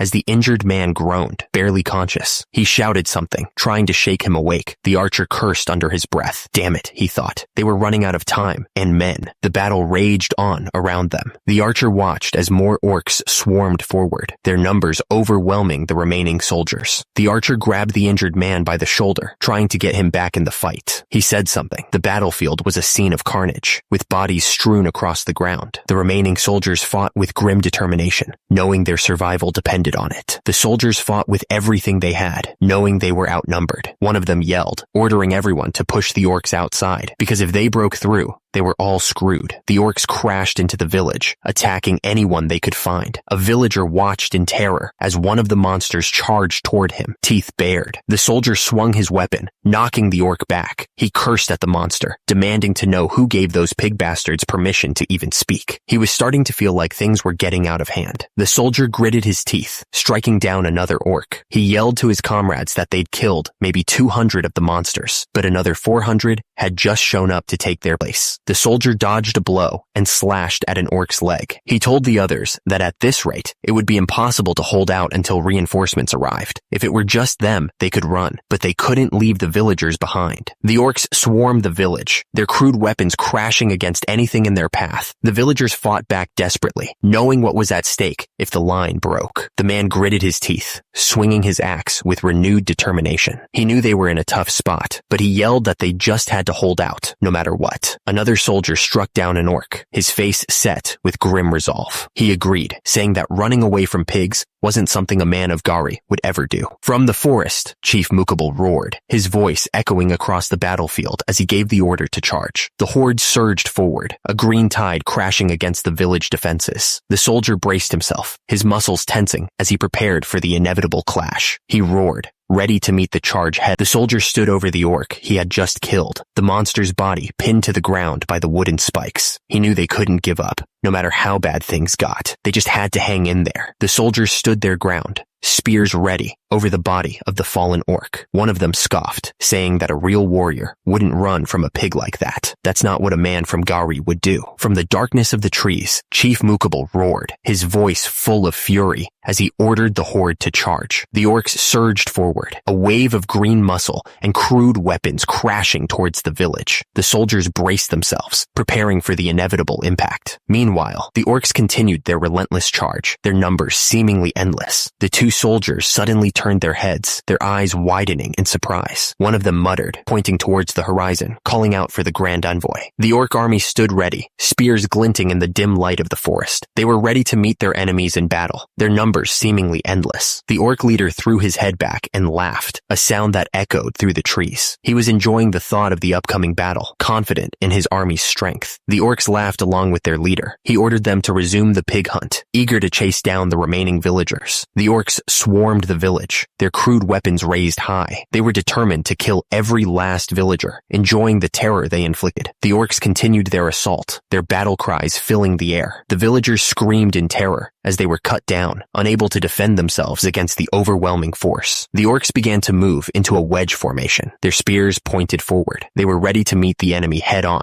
trusting in their numbers and strength. An orc squealed, spotting the approaching human cavalry. The orcs braced themselves, knowing the battle was about to begin. Very Lokwi, Varnaza, the strategist revolutionary of the orcs, announced himself, declaring he had spent his life preparing for this day. He told them that no matter how skilled the knights were, they'd never break through their wall of brave warriors, urging them to stand together and live, or scatter and die. The orcs began to chant, calling out for Mukul to unite. They raised their weapons, ready to fight as one. The orcs continued their chant, the sound echoing through the forest. They were ready to face whatever came next, their determination unwavering. The orcs continued to chant, calling out for Mukul to unite them. They raised their weapons high, ready to fight as one. The orcs kept chanting, but one of them wondered what the cavalry was doing. Another orc yelled that the cavalry would be crushed against their wall. The soldier realized that if the cavalry ran into the orc wall, they would be flung away. He found them to be a strange bunch. The Ghost Horse Brigade charged forward at full speed, ready to break through the orc lines. The Ghost Horse Brigade continued their charge, their speed and determination unwavering. The orcs stood shoulder to shoulder, forming an impenetrable wall of muscle and steel. They were ready to meet the charge of the Ghost Horse Brigade head-on, confident in their numbers and strength. An orc stood atop a rocky cliff, watching the human cavalry approach. He yelled that the human cavalry was running away from their might, mocking their supposed valor. The orcs roared with approval, their voices blending into a thunderous cheer. They chanted for the glory of the orcs, their excitement reaching a fever pitch. The man smirked, addressing the archers under his command. He asked them if they could possibly miss a target they could hit with their eyes closed, confident in their skill. The archers drew their bows, aiming with deadly precision. At the man's command, they released a volley of arrows, sending a storm of projectiles hurtling towards the enemy. The arrows rained down on the orcs, piercing through their armor. Many fell to the ground, defeated before they could even reach the village. Chief Mukabal stood atop a rock, watching the human cavalry. He noted that they were moving as expected, playing right into their trap. Chief Mukabal roared, his voice filled with urgency. He screamed at his warriors to scatter, hoping to minimize the damage. The archers' volleys continued to tear through the orc ranks. Orcs scattered in every direction, trying to avoid the deadly rain of arrows. The commander watched the orcs scatter, a smirk playing on his lips. He explained to his companion that they had foolishly banded together, making themselves easy targets. Very Lokwi, Rivarniza, declared that they were launching a full offensive counterattack. The orc general screamed for his soldiers to charge. Mukabal yelled for his warriors to form up. He urged them to unite and stand together against the enemy. The commander ordered the archers to loose their arrows. He then commanded them to scatter and disperse to avoid being caught in the counterattack. Mukabal desperately screamed at his warriors to form up. He then changed his mind and told them to scatter, realizing the situation was hopeless. An orc fell to the ground, lifeless. The arrow pierced his heart, ending his life instantly. The arrow found its mark, silencing the orc chief for good. Panic spread through the ranks as the orcs realized what had happened. They screamed about the loss of their leader.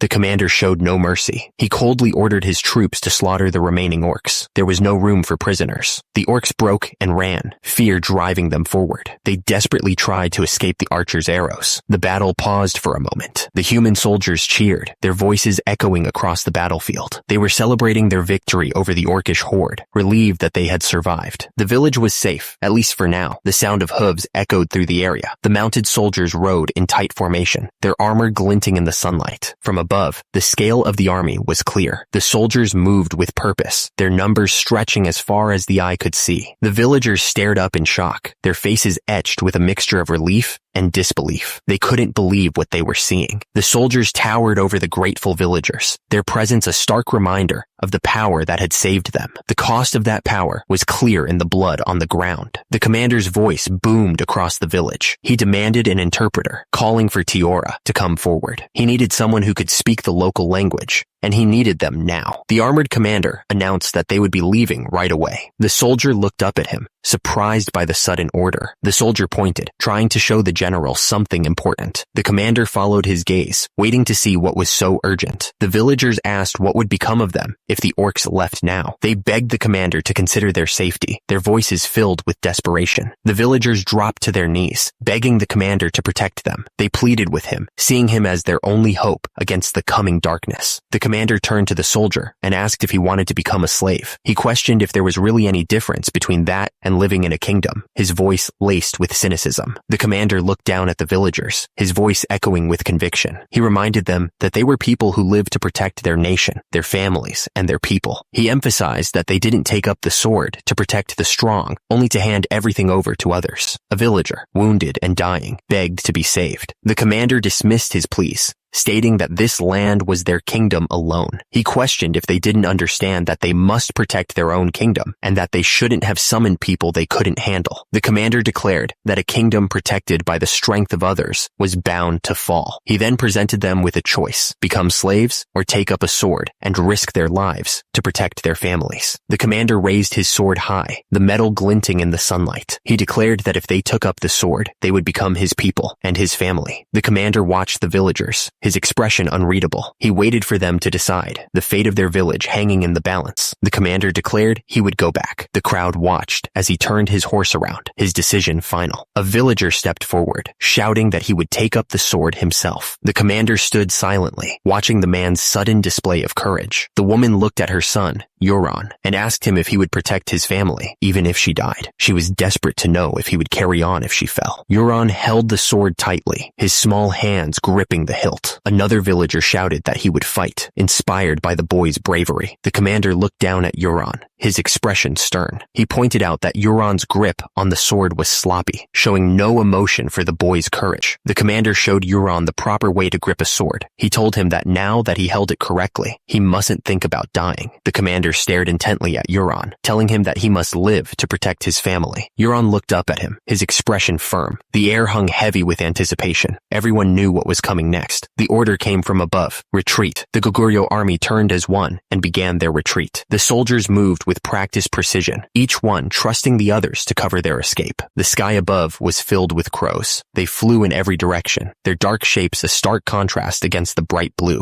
Crows gathered on a wooden fence, their dark eyes watching everything. They perched close together, a silent, watchful flock. A body lay sprawled on the ground, surrounded by crows. The birds pecked at the flesh, their dark feast painting the ground with blood. A knight on horseback gazed down at the gruesome scene. The crows continued their grim work, undisturbed by his presence. Sir Telemann reported back to his lord. He said that he'd searched the entire area, but there were no slash and burn farmers to be found. The knight surveyed the scene from horseback. The bodies lay still, a testament to the brutal fight that had just ended. The lord asked Sir Telemann for his assessment. Sir Telemann explained that both the orcs and the mercenaries had been killed by the same group. It seemed the slash and burn farmers were responsible, but they had already fled, leaving behind arrows of an unfamiliar design, suggesting a new faction had entered the scene. The lord looked absolutely furious. He cursed the bastards who dared to covet his property. The knights rode through the area, their faces grim. The air was heavy with unspoken tension. The lord declared that once all the slash and burn farmers were gathered to pay tribute to the kingdom, he would eliminate them. His eyes burned with cold fury. A booming voice echoed across the land, declaring that the great lion had arrived. The news spread quickly, carried on the wind. The order to open the gates rang out. The soldiers moved quickly, raising the heavy barriers to allow passage. Villagers watched as a woman approached, commenting on how pale she looked. One of them wondered if the sunlight was different here, making her skin appear so fair. Another villager chimed in, noting that she looked sick. Her frail appearance caused concern among the onlookers. A man leered at the woman, noticing a dark bruise under her eye, but still found her slender and pretty. He then turned to the others, asking if they were drooling over her. The great lion noticed some of the soldiers weren't training as hard as they should. He teased them about slacking off while he was gone. The soldiers nervously denied it. Then he asked about the refugees and what their situation was. The great lion declared that from now on, the refugees would be considered people of Gari. Someone then asked if he was finally going to continue the line of the High Emperor. The Great Lion asked what they were talking about. He explained that accepting them as people meant they needed soldiers to fight off anyone who tried to invade. He also needed women and children who could become the heart of their will to protect. The other man started to say something, but the Great Lion cut him off. He looked down at him and said something. The soldier, standing near HWY, asked the Great Lion to continue the line of the High Emperor, since he had already accepted them as his people. HWY looked on, waiting for the response. The Great Lion stood with one of his advisors, looking out at the new land. The advisor admitted that they had no idea where they were, or even if this was the same world they had once known. The Great Lion knew that giving the soldiers and the people a goal would be a pillar to support their lives. He knew he had to make a decision. The advisor looked at the Great Lion and told him to be the High Emperor, saying he couldn't do it. HWY looked shocked, wondering how he could say such a thing. The Great Lion chuckled, wondering if he should have Buru or Who are you? Do it." The advisor was furious, telling him that this wasn't a situation for such jokes. The great lion turned away, lost in thought. The weight of the decision pressed down on him. HWI, commander of the guard, declared that he had spent his entire life on the battlefield. Because of that, he admitted he wasn't good at running a country. The great lion turned to Commander Demudiok, telling him to handle the affairs of the place as he saw fit. Commander Demudiok started to object, but the great lion cut him off. The great lion explained that he would do what he could do. He told Commander Demudiok that he too had to take charge of the part he was good at. He reminded him that an incompetent emperor or high emperor would ruin the nation. The great lion admitted that the only things he knew how to do were wage war and protect Gauri. He seemed lost in thought. The soldiers started whispering amongst themselves, clearly shocked. They mentioned something about the Titan Uljok and the Titan clan, wondering what in the world that was and what was going on. The soldiers looked at the kneeling dwarves with suspicion. One of them scoffed, saying there was no way they could be related to anyone they knew. He found the idea ridiculous. The soldiers moved closer, studying the dwarves. They pointed out how pale they were, noting that they definitely weren't from around there. They seemed to be trying to figure out where they came from. One of the dwarves looked up, his face etched with worry. The sound of pounding feet grew louder as the dwarves tried to run, but a horde of orcs was closing in fast. The three stone brothers were desperately trying to outrun the orcs. One of them wondered what they should do, fear evident in his eyes. One of the dwarves looked absolutely miserable, tears welling up in his eyes. He cried out that it was all his fault. He cursed his own greed for wanting to find Rosestein, which led them all the way to the Laganza Mountains, only to be chased by orcs. The soldiers fought hard against the orcs, each swing of their swords a dance of death. As one of the soldiers fought, he thought to himself that those people had yellow skin, black hair, and black eyes. The dwarves looked up, their eyes wide with surprise. Were those people humans, they wondered? The dwarves looked at the soldiers, their faces etched with confusion. Something wasn't adding up, and they didn't know what to make of it. The soldiers watched the dwarves carefully, studying their every move. They muttered that they were a little different from the humans they knew, almost like General Baru and General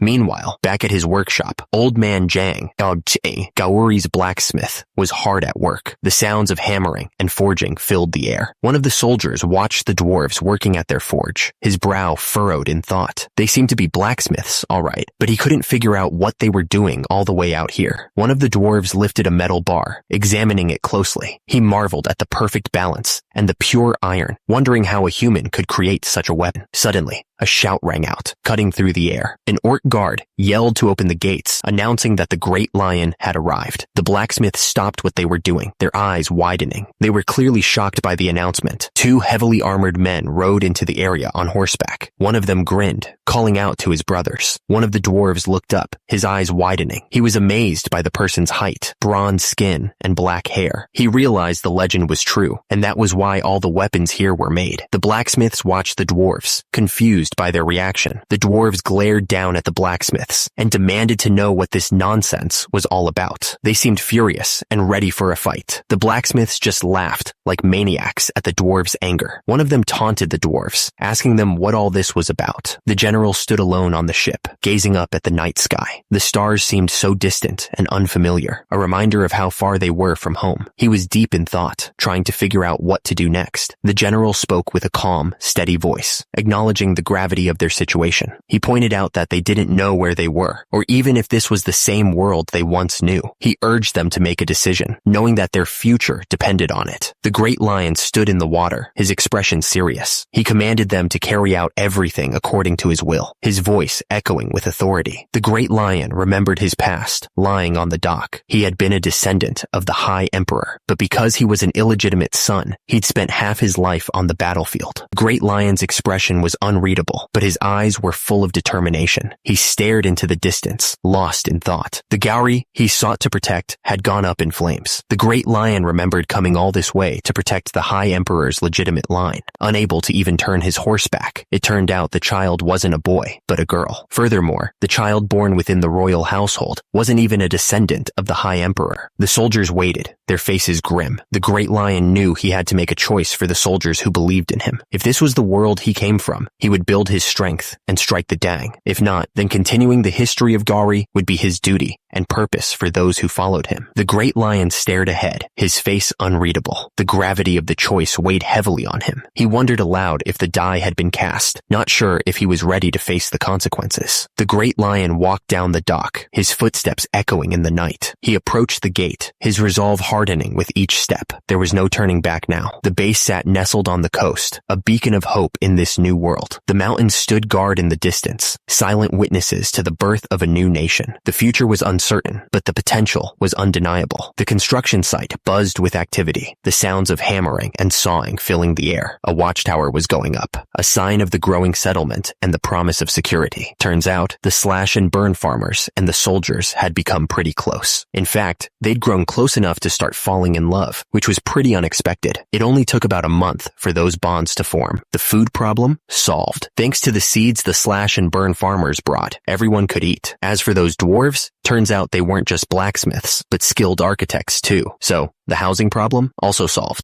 The dwarves were really impressed by the ironworking techniques. Now, they're working under Old Man Jang, making all sorts of things. It's a real testament to the Titan clan. Two of the men looked excited. They agreed that it was all thanks to General Baru and General Uru. They were ready to work hard. The problem was that they were running low on supplies for the wedding ceremony, which was only a few days away. They didn't have enough liquor, meat, or clothing, and they were also short on bows. Turns out, Veron had a plan. He suggested sneaking into the city and selling the hides and bones from the monsters they'd been hunting. That way, they could make some money. With the money they earned, they could buy the food, clothing, and even weapons they couldn't get here. One of the men volunteered to go, telling the Great Lion that he would go since the commander of the guard was busy. He'd survey the situation and run the errand. The Great Lion listened, his face unreadable. He seemed to be carefully considering the plan and the offer. In the distance, the walled city stood tall, a mix of buildings and fortifications. It was their only hope for getting the supplies they desperately needed. Riding alongside the Great Lion, one of the men asked why he'd insisted on coming. He pointed out that the Great Lion usually ordered him to survey the situation, so it seemed strange that he was here instead. The Great Lion smiled slightly, responding that the other should just honestly admit he was curious about the city. With that, he told them to move out. The group moved along the dusty path, the horses kicking up small clouds of dirt with each step. The wagons rumbled behind them, the wooden wheels making a dull thudding sound. Hidden amongst the trees, a lone figure watched the group pass by. They kept themselves concealed, peering out from behind the thick trunk of a tree. The walled city loomed in the distance, a tall structure of stone and buildings. It was the group's destination, the place where they hoped to find the supplies they needed. As the group approached the gates, armored guards stepped forward, blocking their path. One of them sternly ordered them to move along, his voice leaving no room for argument. Bangul Ray Inca approached the guard, looking at him curiously. The guard acknowledged him with a respectful greeting, saying he had worked hard. Surprised by the guard's kind words, the traveler laughed nervously. He reached out and shook the guard's hand, clearly caught off guard by the unexpected gesture. Bikin Nuga urged the traveler to go inside quickly, his voice laced with a sense of urgency. He seemed eager to get them through the gates and into the city as soon as possible. The cloaked figures moved forward on horseback, accompanied by the armored guard. The rhythmic sound of hooves echoed through the area, a constant reminder of their journey. The armored guard, Mechalin, suddenly raised his hand. He ordered them to stop, his voice firm and commanding. The cloaked figures immediately obeyed, halting their horses. The silence was heavy as they waited, their faces obscured by the shadows of their hoods. The soldier peered intently at the cloaked figures. He asked if they had black hair and brown skin, his tone laced with suspicion. A pair of hands emerged, holding out a bag. The bag had a strange logo on it, a symbol that seemed oddly out of place. The cloaked figure passed the bag over to the guard, completing the exchange. The guard laughed, clearly pleased with the deal. The guard gave the signal, waving them through. He shouted that they could pass. The group rode forward, passing through the massive gates. They were finally entering the city. Veron suddenly stopped, his face serious. He asked what that man's name was just now, repeating the name, Irun Kalsuman. The cloaked figure's eyes narrowed, a flicker of recognition in them. Kalsuman, he remembered. The cloaked figure glanced back, a hint of something unreadable in his eyes. Then he disappeared into the crowded city streets. The group continued riding deeper into the city. People moved out of their way as they passed. Veron examined the goods closely. He realized that it was definitely ogre hide, which meant there had to be ogre blood as well. The man looked at Veron with disbelief. He asked how on earth Veron managed to kill an ogre, saying that even 20 soldiers would struggle to take one down. Veron told him he would tell the story later, but to calculate everything first. first. He then asked if he happened to need ogre blood. The shopkeeper wondered who would buy the ogre blood, since only wizards would want it. He doubted a wizard would even be in such a remote place. Suddenly, a man appeared and said he would buy it. The shopkeeper looked surprised and asked if the man was a wizard. Rigel examined a bottle of the purple liquid. He thought the condition was excellent, and with it, he could finally be free from the cursed second circle. Rigel asked the shopkeeper what he thought of the ogre blood. He offered to take 3 bottles for 1 gold and 50 silver. The shopkeeper looked shocked and said something. He told Rigel that not even 1 gold and 50 silver per bottle was impossible. Rigel held out the ogre blood and the coins. He asked the shopkeeper to wait a moment, offering 1 gold and 50 silver for the purchase. The shopkeeper looked desperate and begged Rigel to accept the money, saying it was all he had. He then insulted Rigel, calling him a scammer and a beggar. Rigel was furious and yelled at the shopkeeper, asking how he dared to insult him. He declared that he was Rigel, the genius wizard said to appear once in 100 years. The shopkeeper looked at Rigel suspiciously. He questioned why a genius wizard would be broke and stuck at the second circle, since third circle wizards were showered with gold. The 3 men stood in silence, the tension hanging heavy in the air. The shopkeeper looked nervous, while Rigel seemed to be trying to control his anger. Rigel began chanting the words of a spell, his voice echoing through the shop. He gripped the bottle tightly as he spoke the ancient words. Oum Sala di Kre Taha, flame born of the desire of fire. Rigel gasped, shocked by the power surging through him. He couldn't believe it. He was actually using magic. Even though he hadn't reached the third circle, he could still feel the magic flowing. Rigel was absolutely furious. He yelled at the shopkeeper, telling him that he had just made a huge mistake. He shouted that the shopkeeper had committed the sin of insulting a wizard. The shopkeeper went flying backwards, crashing into the shelves. He landed on the floor with a thud, clearly hurt. Rigel stood over him, his eyes blazing with anger. One of the men wondered if beggars were practicing magic in this town. Another said that it was more likely a sorcerer had become a beggar. They discussed Rigel's situation, trying to figure out what had just happened. The shopkeeper lay on the floor, his body aching from the force of the blast. He gasped for air, trying to recover from the sudden attack. Rigel turned to the 2 men who had been watching the whole thing. He told them that the sorcery in this place was confusing. He added that he was called a genius, who appeared only once in a century. Rigel went on to explain that others needed 2 years to master mana, but he did it in just half a year. He said that becoming a grand wizard was only a matter of time. Rigel's expression turned sad. He explained that when he stopped at the second circle, his master abandoned him. Rigel looked down at the ground, ashamed. He told them that he became an outcast wherever he went. Rigel was convinced there had to be a way forward. He threw himself into his studies, gaining knowledge that he thought rivaled even the most powerful archmages.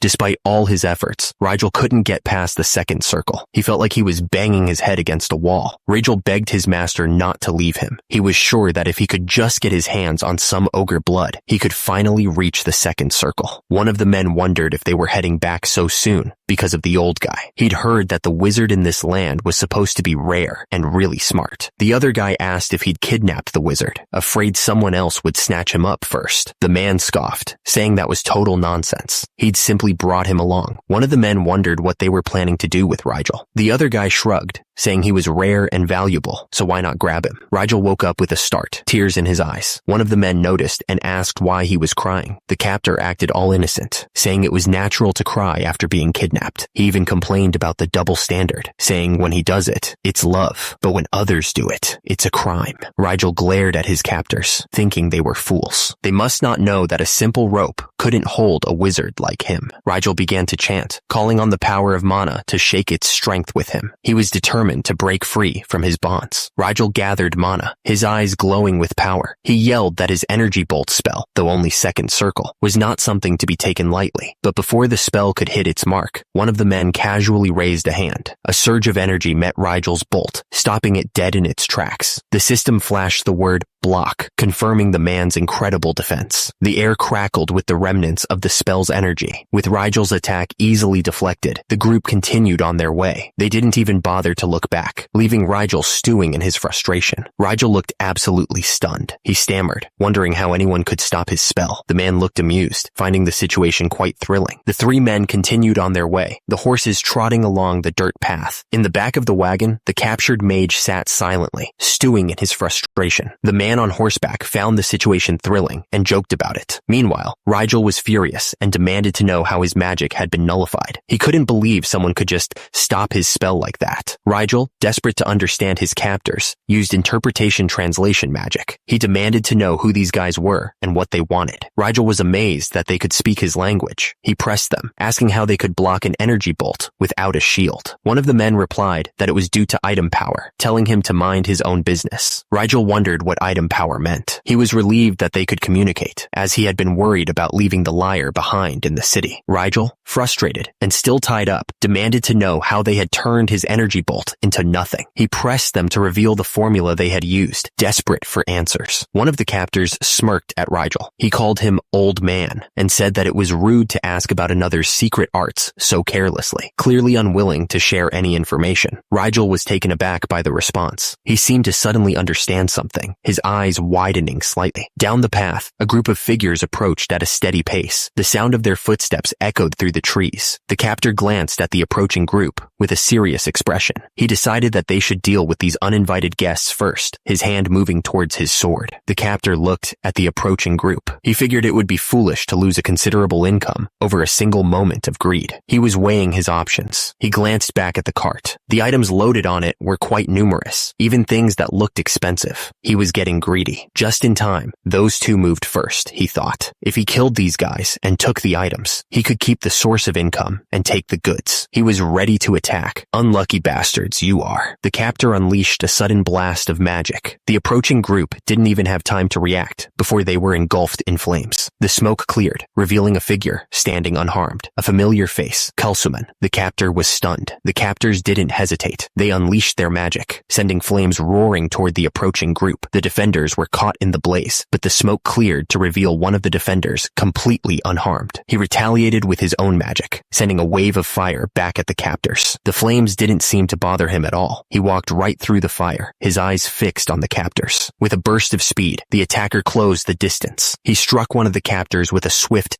deadly blow. He shouted something. The remaining captor watched in horror as his ally fell. He screamed, hoping someone would come to their aid. The captor, now desperate, screamed at the other men. He demanded to know if they were going to just stand there or actually do something. Meanwhile, the defender held up a card, channeling his power. The card glowed as he prepared to cast Extinguish Fire. The flames erupted, engulfing the men who had been ordered to attack. One of them screamed as the fire burned him. The defender stood in the aftermath, completely untouched by the flames. He held the card steady, a look of determination on his face. The fire still raged around him, but the defender stood tall. The attackers were down, defeated and burning. The swordsman loomed over the tied-up man. The man on the ground looked up and said something. The swordsman raised his blade high, ready to strike. The world seemed to turn red as the final moment approached. The man screamed, his voice filled with terror. The swordsman's blade was about to fall. The swordsman stood over his fallen foe, sword in hand. The other man watched, a look of doubt on his face as he said something. The man pleaded with the swordsman to stop. He said something. The swordsman stared down at the tied-up man, his eyes filled with cold determination. He took a breath and said something. The tied-up man looked back, sweat dripping down his face, clearly terrified. The swordsman focused his energy and called out. Blue energy surged from his hand. The tied-up man screamed in terror, his face contorted in pain.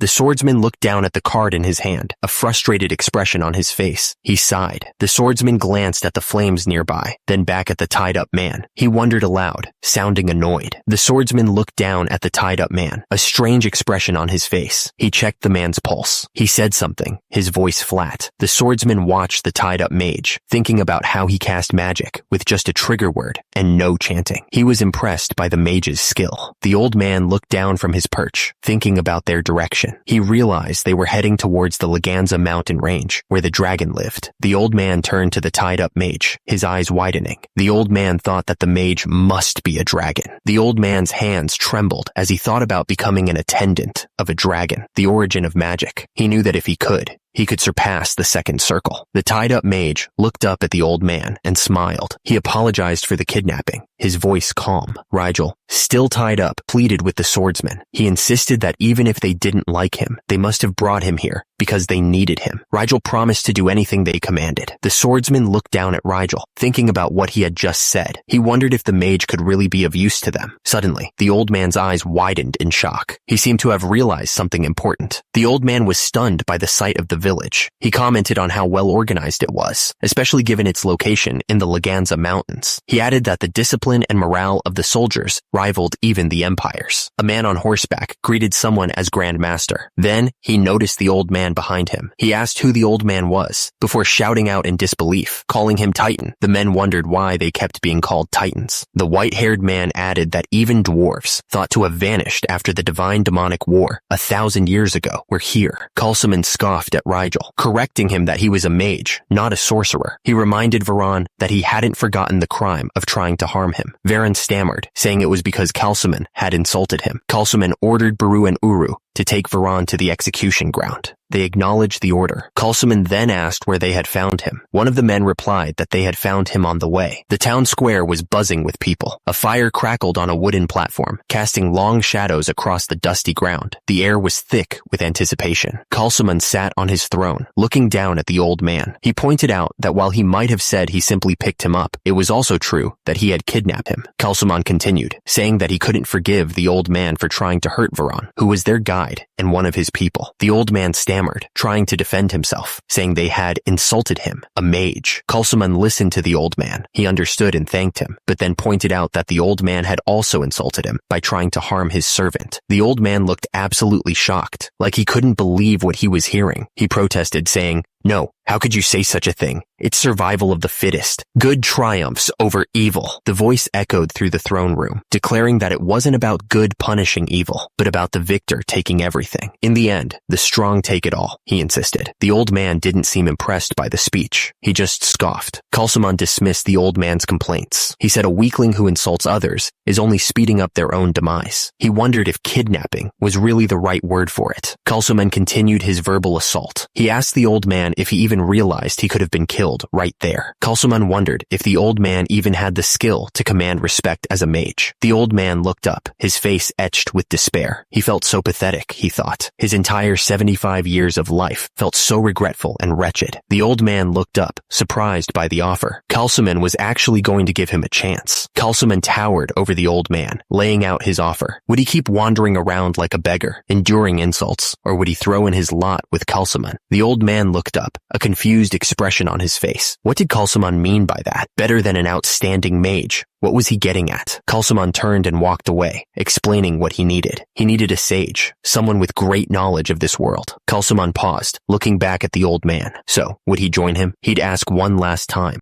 Kalsuman stared intently, telling the old man that he needed him. He wanted to know if the old man would join his cause. The old man looked up, curious, and asked what Kalsuman would do for him. Kalsuman declared that he wouldn't stand by while anyone mistreated his family or his people. Kalsuman's expression hardened as he promised to smash anyone who dared to look down on the old man to bits. He looked absolutely serious. The old man knelt down, bowing his head. He declared that he would serve Kalsuman as his master. The night sky stretched above the village. The alliance between Kalsuman and the old man was now sealed. The old man was surprised by the turn of events. He thought Kalsuman would treat him like a simple servant, nothing more. Kalsuman ordered Baru and Uru to take care of the old man. He declared that from now on, the old man would be the one teaching them. Baru complained, wondering what they were supposed to learn at their age, but Kalsuman ignored him. He said that his master had given him the honor of teaching the legendary Titan clan. Kalsuman looked at his men and asked if they were just going to hide forever. He insisted that they needed to understand this new place so they could decide what to do next. Kalsuman told the old man that instead of relying on the power of the ring, he needed to learn their language. He then said that until the old man did, he would be holding on to the ring. Kalsuman took the ring that was enchanted with translation magic. He asked if he looked like someone who would want such a thing. He figured the old man must have his reasons. The old man glanced at the dwarves sprawled out nearby. He thought to himself that even if they were legendary clan dwarves, they were still just dwarves. He cleared his throat, trying to regain his composure. Kalsuman bowed respectfully to the old man. He greeted him formally as his master. The old man took the ring and examined it closely, turning it over in his hands. He looked puzzled. The old man looked up, a strange expression on his face. He announced that the ring was broken. The old man stared at the ring, a look of disbelief on his face. He twisted it between his fingers, trying to understand what had happened. The old man stared at the ring in disbelief. He stammered, trying to explain that it wasn't broken, but then it hit him. Varen was already gone. He turned and saw the closed door, realizing Varen had escaped. Under the cover of night, horses pulled the cart through the forest. The riders urged them on, desperate to get away as quickly as possible. One of the riders turned back, his expression a mixture of concern and surprise. Something wasn't right. He could feel it. The man yelled, Cursing, he shouted at Varon to stop, but it was too late. The cart lurched as someone fell off. The man looked around, confused. He demanded to know what was going on, why they were abandoning the cart, what the hell was happening. The man with the sword grabbed the other man's arm, yanking him forward. He told him to hurry up, unless he wanted to die for nothing. The man stood his ground, his voice echoing through the trees. He warned that if they didn't hurry, they'd die a pointless death. The man cursed, realizing they had abandoned the cart. He couldn't believe they'd left it behind. He ordered his men to spread out and find them. They couldn't have gotten far. Under the dim light filtering through the trees, the men moved out. They began their search, their footsteps muffled by the forest floor.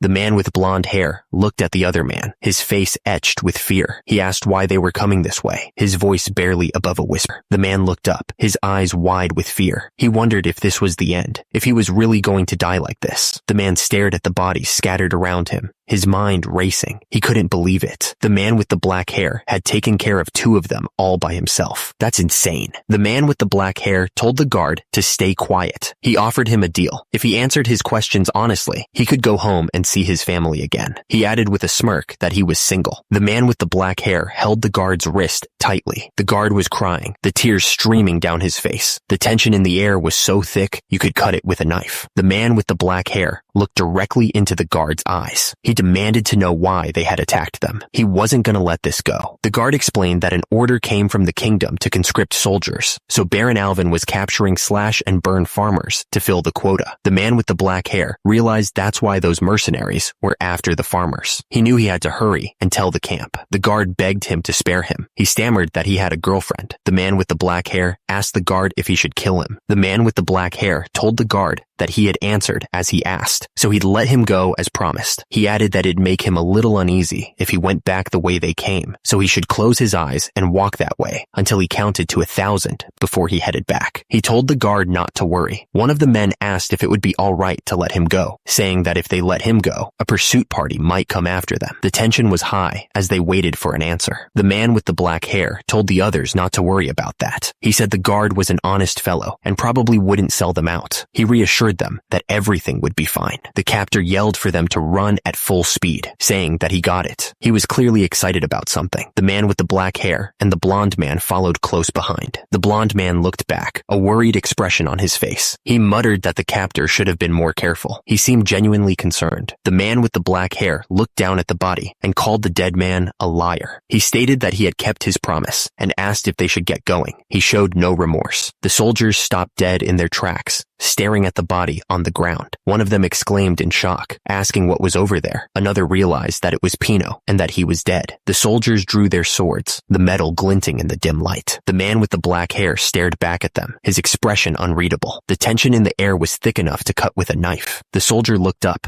a frustrated expression on his face. He muttered. One of the armored soldiers commented that there were only 2 of them. He insisted they finish this quickly and head back. The other soldier wondered what he was going to do. Someone was running fast, their footsteps echoing on the stone path. She was clearly in a hurry. Baru heard someone calling his name. It was Sarah. She asked him what brought him out so late. He chuckled and invited her inside. Sarah asked when Uncle Veron was coming. Baru replied that Veron should be there tomorrow, which seemed to put her at ease. Baru noticed something was bothering Sarah. She sighed, admitting that the road was dangerous. She worried about what the punitive troops might do this time. Baru asked Sarah if she was worried about traveling with just the con man. Sarah looked up at him, a little worried, honestly.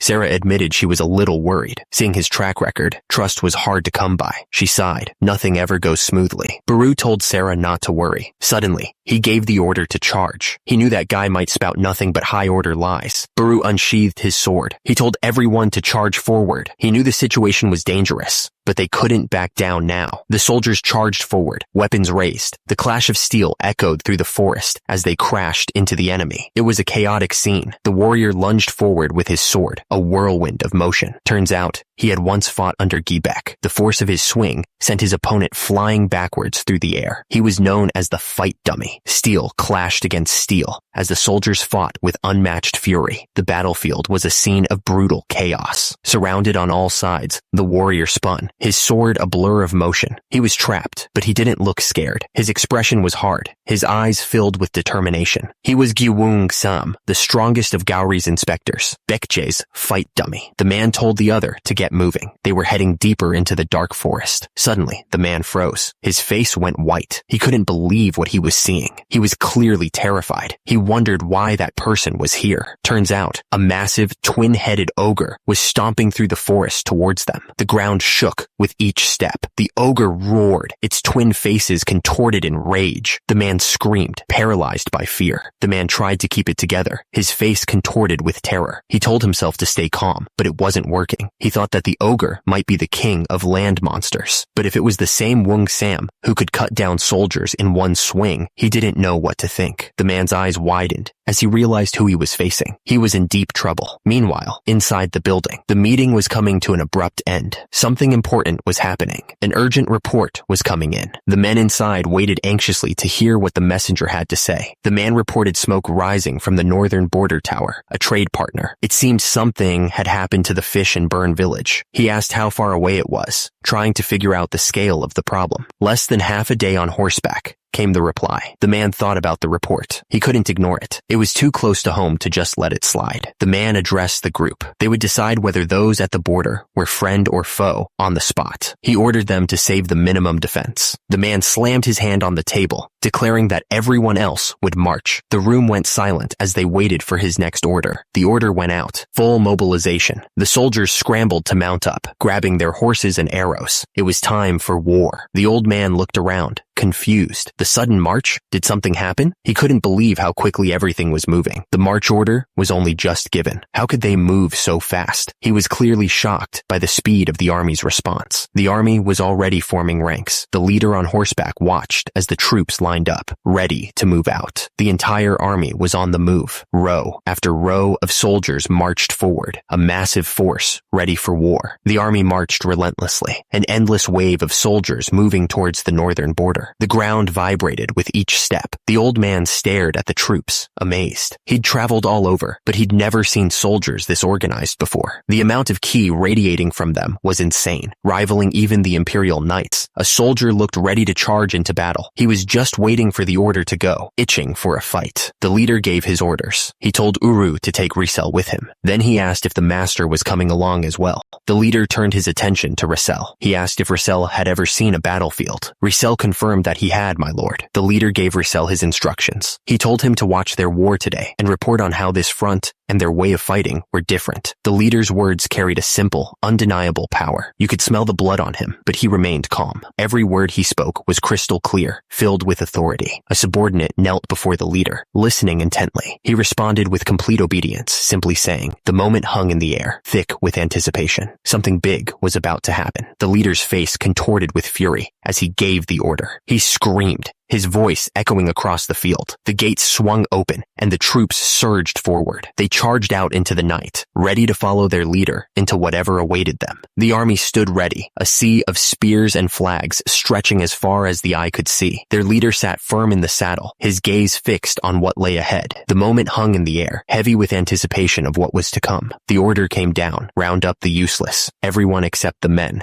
fit to fight, and the young women. The commander's cold voice continued, instructing them to deal with them. The order was given, short and brutal. Fire. The archers raised their bows, the tips of their arrows already ablaze. The arrows rained down on the village, setting everything ablaze. Screams of terror filled the air as the villagers were caught in the inferno. The commander clicked his tongue, unimpressed. He had heard the prisoners mention a larger settlement nearby and wondered if it was true. Another man grinned, clearly excited by the prospect. He figured it would be a fun hunt. Anyway, time to move on. The army marched on horseback, a large group of soldiers moving towards the bigger settlement. They were ready for whatever they might find. Two of the leaders rode side by side, their faces set with determination. They knew that this mission was important, and they were ready to do whatever it took. The night was quiet, the stars shining above the dark forest. Suddenly, the silence was broken by a loud crunch. It was a huge ogre, its two heads looking around as it took another step. The ground cracked under its massive weight. out. Two of the men watched the twin-headed ogre disappear into the trees. They kept their distance, not wanting to be seen. One of the men sighed in relief. He wondered what he had done to deserve all this, but at least they had managed to get away from the twin-headed ogre. The blonde man glanced over his shoulder,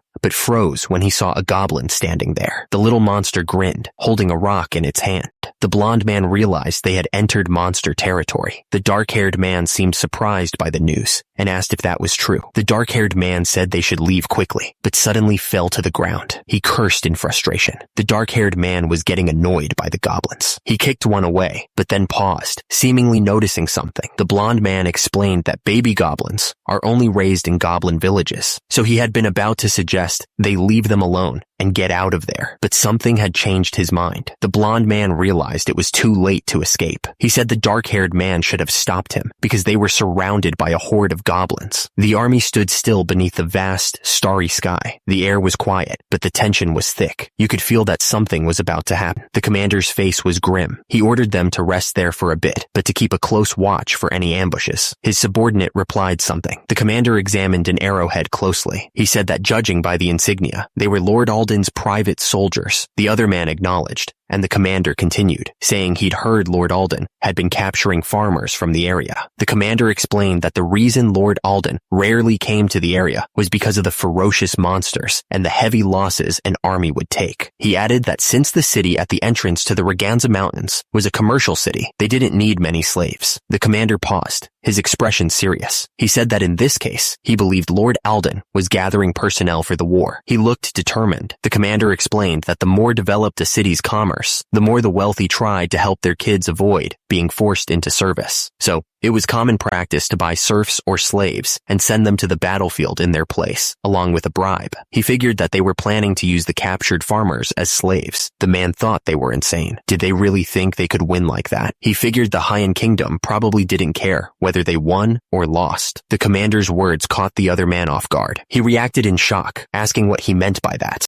The commander explained that this country was situated between giant empires. The commander continued, explaining that it shared borders with two giant empires and faced a maritime empire across the sea. So, it had always been at the mercy of their checks and the demands of the stronger side. He added that when they went to war, they'd survived by dividing the spoils to both sides. So it didn't matter who won or lost. The man explained that was the reality of the Haiyan Kingdom. It was a land that no one protected, a place left to fend for itself. He continued, saying that they'd already given up on being a nation. There was no pride, no fight left in them. Suddenly, a soldier ran up to the general to report. He said they'd found an enemy encampment with about 12 cavalry and 600 infantry. He added that they also saw about 250 kidnapped people trapped in carts. The soldier continued, saying that it looked like they were resting before moving on to another village. They were likely planning to raid more villages. The general stared ahead, his face grim. He declared that tonight was going to be a long night, hinting at the battle to come. The army had set up camp for the night, a sea of tents stretching out under the starry sky. But the peace was broken by the sounds of violence, as some soldiers brutally beat others, showing the harsh reality of the camp. The soldiers continued their brutal assault on the man, showing no mercy. Another soldier yelled, asking why they were running away, and warning them not to kill the guy who was going to war in their place, because he was next. A large man, looking like a brute, offered the women meat and the best woman who came forward first, promising them a night of fun. The women huddled together, a mix of fear and desperation in their eyes. In a desperate scramble, the women ran towards the man, each hoping to be the one chosen. The entire camp seemed to hold its breath, watching the scene unfold. Two guards stood on duty, spears in hand. One of them cursed his luck, complaining about being stuck on guard duty instead of having some fun with the women, admitting he had been feeling it in his loins for a while now. The two guards stood watch under the starry sky, their eyes scanning the horizon. A strange feeling hung in the air, making the hairs on the back of their necks stand up. One of the guards broke the silence, admitting that the atmosphere felt strange. He couldn't shake the feeling that something was off, a sense of unease creeping into his voice. Before the other guard could respond, a sudden force ripped through the first man. The guard hadn't even finished mocking him for being scared of a wolf when the unseen attacker struck. The surviving guard found himself surrounded by the bodies of his comrades, their faces frozen in expressions of terror. He spun around, trying to find the source of the attack, but saw nothing but the dead. The guard's eyes widened as he finally saw what was happening. He stammered, trying to make sense of the scene, but the words caught in his throat. The fallen guards lay still, arrows sticking out of their bodies. They never saw it coming, dying without a sound in the dark. The commander stared up at the sky, a grim look on his face. He ordered them to send the signal, releasing the pigeon into the night. The soldiers on horseback had done their job. Word came back that they'd secured the escape route, clearing the way for the rest of the army. The general turned to Liesel, his expression serious. He told her to watch closely from now on, sensing that the real battle was about to begin. The soldiers stood ready, swords drawn, and eyes fixed on the enemy. The general declared that this was their battle, the moment they'd been preparing for. The archers lined up, drawing their bows in perfect unison. Every muscle was tense, every eye focused on the target. The air crackled with anticipation as they waited for the signal to unleash their deadly volley. The commander gave the order, fire. A split second later, a swarm of arrows filled the sky, blotting out the stars. The attack had begun. The archers stood in a perfect line, and their bows pulled back and aimed at the sky. Every single one of them was focused, waiting for the one word that would start the battle. With a fierce look, the commander gave the order for all forces to fire. A moment later, a storm of arrows shot into the night sky, creating a dark cloud that flew towards the enemy. Meanwhile, the enemy soldiers were gathered around their campfires, laughing and drinking without a care in the world. They had no idea what was coming until one of them paused, hearing a strange noise in the distance. He looked up, trying to figure out what he was seeing. At first, he thought it was just a flock of birds, but then his eyes widened in absolute horror. He screamed out a warning, realizing they were arrows. But his warning came too late. The arrows rained down on the camp, striking soldiers before they could even stand up. The surprise attack was a complete success.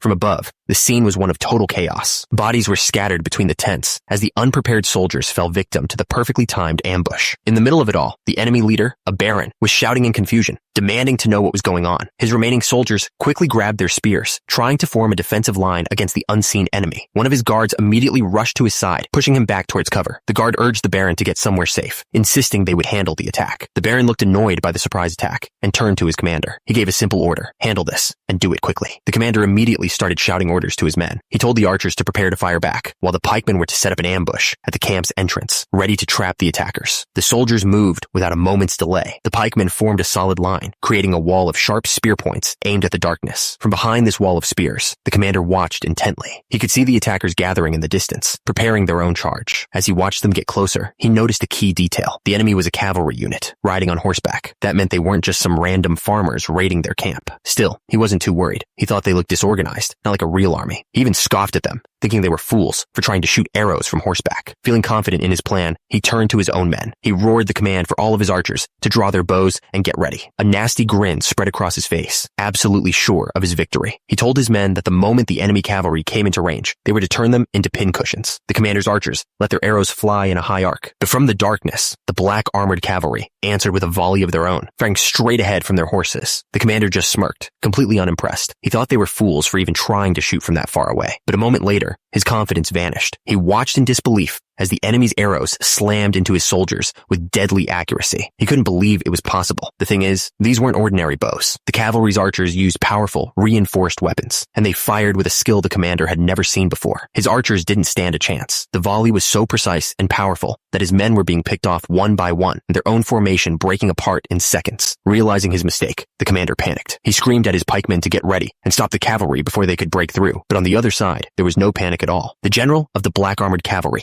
gave a simple, cold command for his soldiers to form a wedge and advance. Without hesitation, the entire unit moved as one. They formed a perfect spearhead and charged straight toward the enemy's broken lines. The pikemen braced for impact. A wall of spears meant to stop the charge, but the black armored cavalry crashed into them with incredible force, shattering their formation in an instant. Seeing his front line completely collapse, the enemy commander panicked. He screamed at his men to forget the riders and attacked the horses instead. One of the soldiers followed the order, thrusting his spear with all his might, but the weapon just glanced off the rider's thick armor, creating a shower of sparks. The soldier's eyes widened in shock as he realized the truth. It wasn't just the riders. The horses were completely covered in iron armor, too. Looking down at him, the cavalryman with his glowing red eyes seemed less like a man and more like a demon. He could only stammer out the word demons in absolute terror. A second later, he was crushed under the weight of the armored warhorse. The battlefield turned into a complete massacre. The pikemen scattered in every direction, begging for their lives, but the cavalry cut them down without mercy. One of the riders at the head of the charge pointed his spear forward. He yelled for the others to keep pushing and break through the enemy's camp. Just then, another huge warrior from the black armored unit joined the fight. He called out to his comrade, Buru, telling him to leave the rest to him as he gripped his own weapon, ready for battle. The massive warrior leaped from his horse, his eyes fixed on the enemy camp. He yelled out their purpose for everyone to hear. They were there to rescue the captive farmers. On the ground, his soldiers dismounted in perfect formation, ready to fight on foot. Seeing the riders get off their horses, one of the enemy commanders smirked, thinking the threat was over. But his superior officer was furious at the stupidity. He screamed at his men that this was their chance, ordering them to charge forward immediately. The enemy soldiers scrambled to form a defensive line, bracing their spears and shouting to block the attack. But it was useless. The first black armored soldier met their line and shattered a shield with a single, brutal strike. That first break was all it took for the entire enemy formation to collapse. The Gari soldiers moved like a storm, cutting through the disorganized ranks. Every swing of their weapons was precise and deadly, and the enemy soldiers didn't stand a chance. One of the enemy soldiers could only let out a final scream as a Gari warrior cut him down. The difference in their skill was just too great. The fight was a complete massacre. As one of the soldiers fell, his last thought was a question that echoed across the battlefield. Just who on earth were these people? From above, the scene was clear. The black armored soldiers were a disciplined force, moving as one unit. The enemy army, on the other hand, had completely fallen apart, scattering in every direction. Standing at the edge of the camp, one of the rescued farmers watched in awe. Watching the disaster from a nearby tent, the enemy general was furious and confused. He knew from their armor that they weren't the Empire's army, which made no sense. At that moment, another commander with blonde hair came running as someone desperately called out for the Baron. The blonde commander grabbed the Baron, screaming at him to flee to the rear immediately. But the Baron was defiant, vowing to return to his own territory and bring back the kingdom's army. As he spoke, one of the black armored soldiers began walking straight towards them. The Baron turned to his men,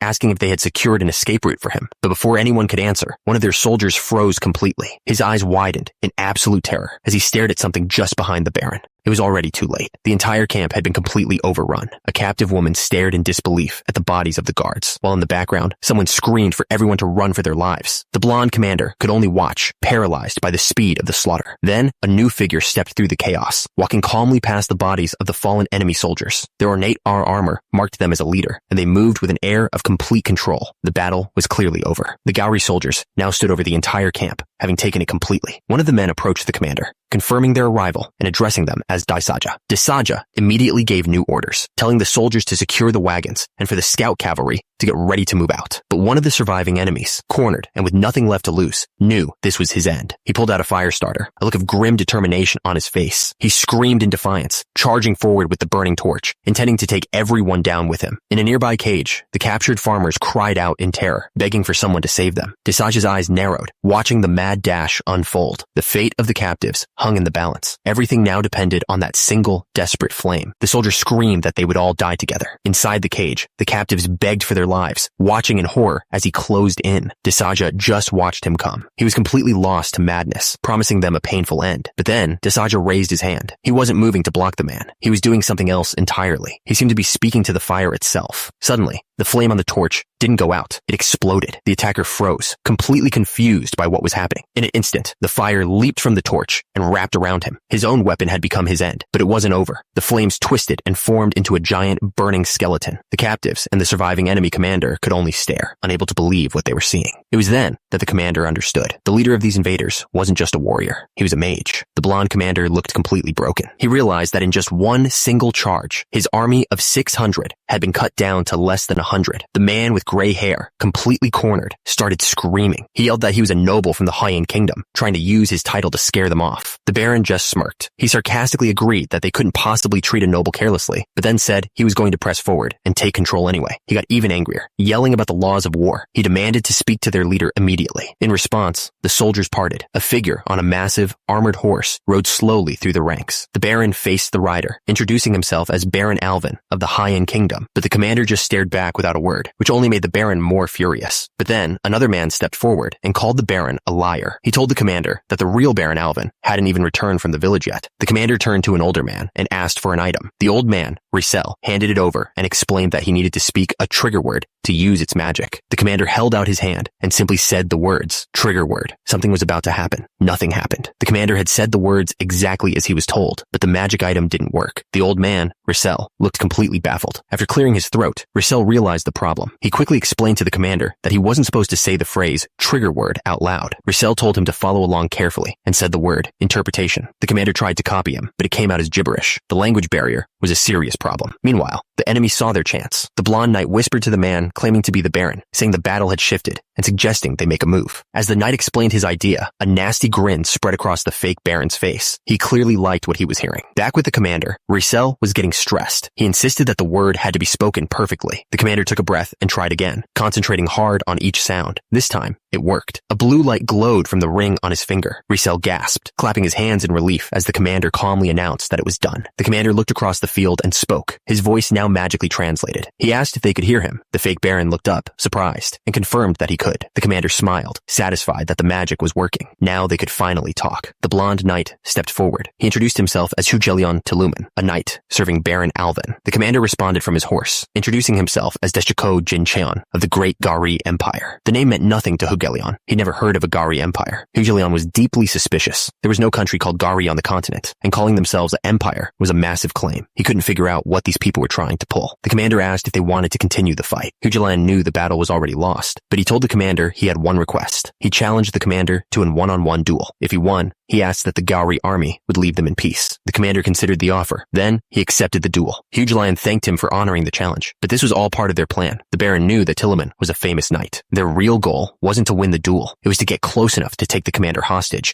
and turn the entire situation around. The two warriors stood in the center of the camp, surrounded on all sides by soldiers. The duel was about to begin. Hugelion faced his opponent and let out a powerful roar, gathering his strength. Suddenly, his sword burst into flames. A powerful aura surrounded the blade. Baron Alvin stared in shock. He realized this was the skill of an aura user, someone with the power of a royal guard. But the Gowrie commander didn't even flinch. He just looked at Hugelion and told him to bring it on. That's when the Baron screamed a warning to his knight. He told him to dodge, yelling that the commander was an aura user too. But Hugelion was already moving. He shouted that it was too late and charged forward. Their blades met with incredible force. The shockwave sent Baron Alvin stumbling backward. Hugelion couldn't understand what he was seeing. The commander's blade had the power of an aura weapon, but there was no aura at all. The Gowrie commander looked down at him and called his technique sloppy. Seeing his knight defeated, Baron Alvin ran forward, screaming his name. He grabbed his knight by the collar, furious, demanding to know what he was doing. But as the Baron shook him, a thin red line suddenly appeared on Hugelion's forehead. The knight let out a scream. In an instant, it was over. The Gowrie commander's single strike had been more than enough to finish him. Baron Alvin was covered in his knight's blood. He collapsed to the ground, completely stunned by what just happened. He just sat there, surrounded by the enemy. He knew it was over. The Gowrie commander's shadow fell over him. He looked down at the defeated noble and asked if that was enough. Baron Alvin just sat there, completely broken. He muttered to himself that it was all too easy for them. Watching from a distance, an old man with white hair realized what had just happened. He knew the defeated knight was an aura user, but the Gowrie commander felt even stronger. Meanwhile, the Gowrie soldiers started laughing, mocking how weak their opponents were. With the duel over, the Gowrie commander sheathed his brutal sword and ordered his men to pull back. But the battle wasn't finished. A new command rang out for the spearmen to charge forward. The old man couldn't believe it. To treat a powerful aura user with such disrespect, it was completely unheard of. As he watched the disciplined army move, he had only one question on his mind. Just what kind of place? The Gowrie army marched on, a disciplined line of black armor cutting through the green valley. Their spears stood tall against the sky. Every soldier moved as one, their footsteps heavy and perfectly in sync. The old man watched them, completely baffled. He thought he knew every major power on the continent, but he had never heard of a military force this strong. He rode up beside one of the generals, a man named Uru. The old man said he had a question and asked him where exactly they had come from. General Uru looked at him, annoyed. He reminded the old man that they'd already told him they were from a place called Gari. The old man just smiled and asked him for its location. Uru thought for a second. He explained that they came by ship and that from their camp, it was about a 3-day journey. The old man's eyes widened. A 3-day ship ride from the lake would just lead back to the lake. The answer made no sense. He looked at the general and told him he was dumber than an orc. The old man continued to press him, pointing out that there was no way out of the lake. He asked General Uru how it was possible to reach Gari by ship in just 3 days. Uru paused, realizing the man had a point. He tried to remember their journey. He recalled breaking through a stormy sea, but the memory just made him more confused and angry. The memory became clearer. They had sailed straight through a wall of water in the sea and somehow arrived in the mountains. Hearing this, the old man's expression completely changed. A thought crossed his mind, and it was terrifying. Suddenly, A shout echoed through the camp. A soldier on horseback announced that someone named Desaja was arriving, and he ordered the main gates to be opened immediately. The guards didn't hesitate. They rushed to push the heavy wooden gates open. From outside the walls, 2 men were sprinting toward the entrance as fast as they could. The messenger, Desaha, finally reached one of the generals. He was covered in dirt and completely out of breath. Yelling that the situation was urgent, he explained that enemy troops were already on the move from the city. Their goal was to capture the local farmers, and he warned that they had to get ready for an attack right away. The general listened silently as the exhausted messenger, Gye Ung-sam, pleaded with him. He explained that he'd ridden day and night without stopping to deliver his report. The general's face was impossible to read. He just stared down from his horse, taking in the scene. Gye Ung-sam looked up, trying to make them understand, but a bearded warrior rode up and cut him off, calling him a liar for showing up so late. He told Gye Ung-sam that the fight was already over. They had just returned from killing all the enemies. The officer then looked him over and told him to go change his clothes, saying he looked like a beggar. With the situation handled, the soldier simply turned and walked away. As evening fell, a sense of quiet settled over the camp. Sometime later, Gye Ung-sam found himself inside, explaining everything that had happened to the captured noble. Gye Ung-sam began to tell his story, claiming he was determined to get his report through, so he cut down everyone who chased him. The general just sat there, listening. He said that suddenly, a giant monster with 2 heads started chasing him down. The general just asked what happened next. Gye Ung-sam boasted that he wasn't scared at all. He claimed he was so fast that he just left the monster in the dust, but his troubles weren't over yet. He screamed that thousands of blue creatures suddenly appeared, all trying to kill him. The general just kept asking for more details. Gye Ung-sam started to sweat, changing his story from thousands of enemies to maybe just hundreds. As the general stared him down, he nervously corrected himself again. It wasn't hundreds. Maybe it was just a few dozen. Finally, the general cut him off. He asked if this whole story was just an excuse because he'd thrown away everything he bought with the money he'd earned over months. Gye Ung-sam just stammered, with nothing left to say. Gye Ung-sam scratched his head, still trying to make excuses. He grumbled that if it weren't for that guy Alvin, none of this would have happened. The general, done with the excuses, called for one of his men, Hui. He ordered him to bring in the bedwetter, leaving the other soldier completely confused. He then clarified exactly who he meant, that guy named Alvin. A moment later, the guards brought in the prisoner. It was Baron Alvin, bound in ropes. The Baron immediately started yelling, furious. He demanded to know how they could treat a kingdom noble this way. He insisted that under international law, a captured noble had to be treated with respect according to his status. The general turned to an older advisor and asked if the Baron was right. The advisor confirmed that he was. The general looked back at the Baron with a cold expression. He agreed, saying he would treat him well. Baron Alvin started negotiating. He offered a ransom of 1,000 gold and promised to get them their own land to rule. The general listened quietly. The idea of having a place to settle was tempting. Then, the Baron got bold. He said since they didn't seem to serve anyone, he'd be willing to take them on as his subordinates. The general's men exploded with rage. Calling them subordinates was a huge insult. They raised their axes, to split the Baron's head open right there. But the general calmly ordered them to stop, telling them not to be rude to the Baron. His men froze in confusion. The general turned back to Baron Alvin and asked him to confirm his offer, that he would take them in. Thinking he had the upper hand, the Baron promised to give them the best treatment. The general thought for a moment. He realized he could play the situation perfectly, not just to get out of trouble, but to gain elite troops for himself. He stood up and formally apologized to Baron Alvin for the trouble. Then he gave the order to release his bonds, and the guards immediately moved to untie him. As the guards untied him, Baron Alvin looked relieved. He told the general that gaining a warrior like him was worth any hardship he had to endure. The Baron bowed deeply, praising the general's generosity. But the general interrupted him, saying he had a concern. The Baron looked up and asked what was on his mind. The general explained that he was worried his men might not get along with the soldiers already in the Baron's territory. The Baron just smiled, telling him not to worry. He said he managed the security forces directly, so there wouldn't be any problems. The general then brought up another issue, feeding such a large force. The Baron proudly announced that his estate had enough supplies to last them for over half a year. With that settled, the general thanked him and said it was time to rest. He ordered his men to remove the collar from around the Baron's neck. But as the guard began to undo the collar, the general gave another command. He told them to take the Baron to where the other captured men were being held. Baron Alvin looked confused as the guards led him away. The general watched them go, his face impossible to read, and the old advisor rushed to his side, worried that the Baron might be beaten to death. But the general just smiled. He said if the man dies, then that's his fate. He then turned to one of his men, Hui, and ordered him to prepare the soldiers to march. The old advisor was stunned and asked why they needed the army. The general sat down, looking completely in control. He explained that the liar had to pay back everything he owed with interest, and he was sending his warriors to collect that debt. He explained that with the Baron gone, his territory was left with very few troops. It was the perfect chance to strike. He grinned, saying that plundering the enemy was the real fun of war. Baron Alvin was furious. He screamed through the bars, reminding them that he was supposed to be their lord. He yelled that it was all a mistake and kicked the gate, demanding they let him out, but the guards just stood there, watching. He finally stopped, realizing his own men were just following orders from someone else. That's when he turned and saw he wasn't alone. A group of rough-looking men were staring right at him. Even locked up, the Baron looked down on them with disgust. He pointed at one of the men, calling them all worthless scum. He ordered the man to bring him some water. The prisoner walked over and held out a cup. The Baron smirked, pleased with the obedience. But instead of taking it, he kicked the man hard, sending him and the water flying. He wasn't thirsty. He was just making a point. He screamed that the man was nothing but a piece of trash. With the first man down, the Baron grabbed another prisoner. The man begged him to stop, pleading for his life. That's when one of the prisoners grabbed another, calling him Crab Hook. He reminded him that he once promised to kill any soldier who dared to touch Baron Alvin. The man's face was filled with anger. He was remembering the day the soldiers came, cutting down everyone in their path. And now, here was the Baron, doing the same thing, treating them like they were nothing. He screamed at Crab Hook, demanding to know if seeing this didn't make him furious. The other prisoners just watched in silence. The Baron stood over the man he'd beaten, completely in control of the situation. Suddenly, one of the prisoners walked right up to the Baron on the ground. He looked down and asked him what the hell he thought he was doing. The Baron screamed, furious that a commoner would dare to even look at him. That's when the prisoner hit him hard across the face. The blow sent him flying backwards, and he slammed hard against a wooden post. He was bleeding and terrified. He started screaming for his guards, but no one was coming. The prisoner grabbed him by the hair. The Baron immediately started begging, apologizing, and pleading for them to just talk things out. But the prisoner wasn't interested in talking. He told the Baron that words were worthless, and the only way he could make up for his mistakes was to die. And with that, he started beating him without mercy. The sound of the impacts echoed from inside the small building. The next day, all the prisoners were gathered in the courtyard. The general sat on a high platform, ready to pass judgment. In front of him stood the man who had beaten the Baron. Next to him, a body lay covered by a sheet. The general just stared down, his face cold and unreadable. He asked the man a simple question. Why did he kill him? The prisoner just stared back, saying nothing. The guards didn't wait for an order. They threw the man to the ground and started beating him without holding back. The general asked the same question again. This time, the prisoner screamed back, asking if he was supposed to just stand by and do nothing after seeing his enemy. The general's expression didn't change. He told the man that revenge was a right granted only to humans. Then he asked him if he even was one. He said that insects have no right to talk about revenge. With that settled, he finally got to his real question. He wanted to know who else had dared to lay a hand on Baron Alvin. The man screamed, insisting that he had acted alone, but the general just watched him, his expression never changing. The general didn't even bother to answer. His guards just grabbed the man and started dragging him off. A huge warrior carrying a massive axe followed right behind them. It was pretty clear this wasn't going to end well for the prisoner. The rest of the prisoners were forced to kneel in the dirt, waiting for their own fate to be decided. The general looked down at them with a cold smile. He told them a nobleman's life was worth 10 of theirs. So, if 9 more of them volunteered to die, he'd let the rest live as slaves. The crowd erupted in terror. A few of the men immediately started begging, pleading for the general to kill only them and spare everyone else. The fear was crushing. They were all trapped, completely at his mercy. But the general just stood there, watching them break down. He calmly repeated his deal, promising to guarantee everyone else's lives if 9 more people stepped forward. The general looked over the crowd and asked if anyone else would step forward, but no one dared to move. The silence was crushing. Then, one man stood up. His family rushed to him, crying and begging him to stay as he offered his own life to spare them. The general was completely unmoved. He simply told the man he still needed 8 more. With that, the guards grabbed the volunteer and started to drag him away. As they took him, the man pleaded with the general to spare his family, even if no one else stepped up. The general promised he would. With that settled, he turned back to the terrified crowd. He ordered them to send out 8 more people. The guards didn't waste any time. They forced the man down onto a large wooden block. A huge executioner told the guards to hold him tight. He raised his massive axe, preparing to bring it down. A scream echoed through the yard as the axe fell. From a distance,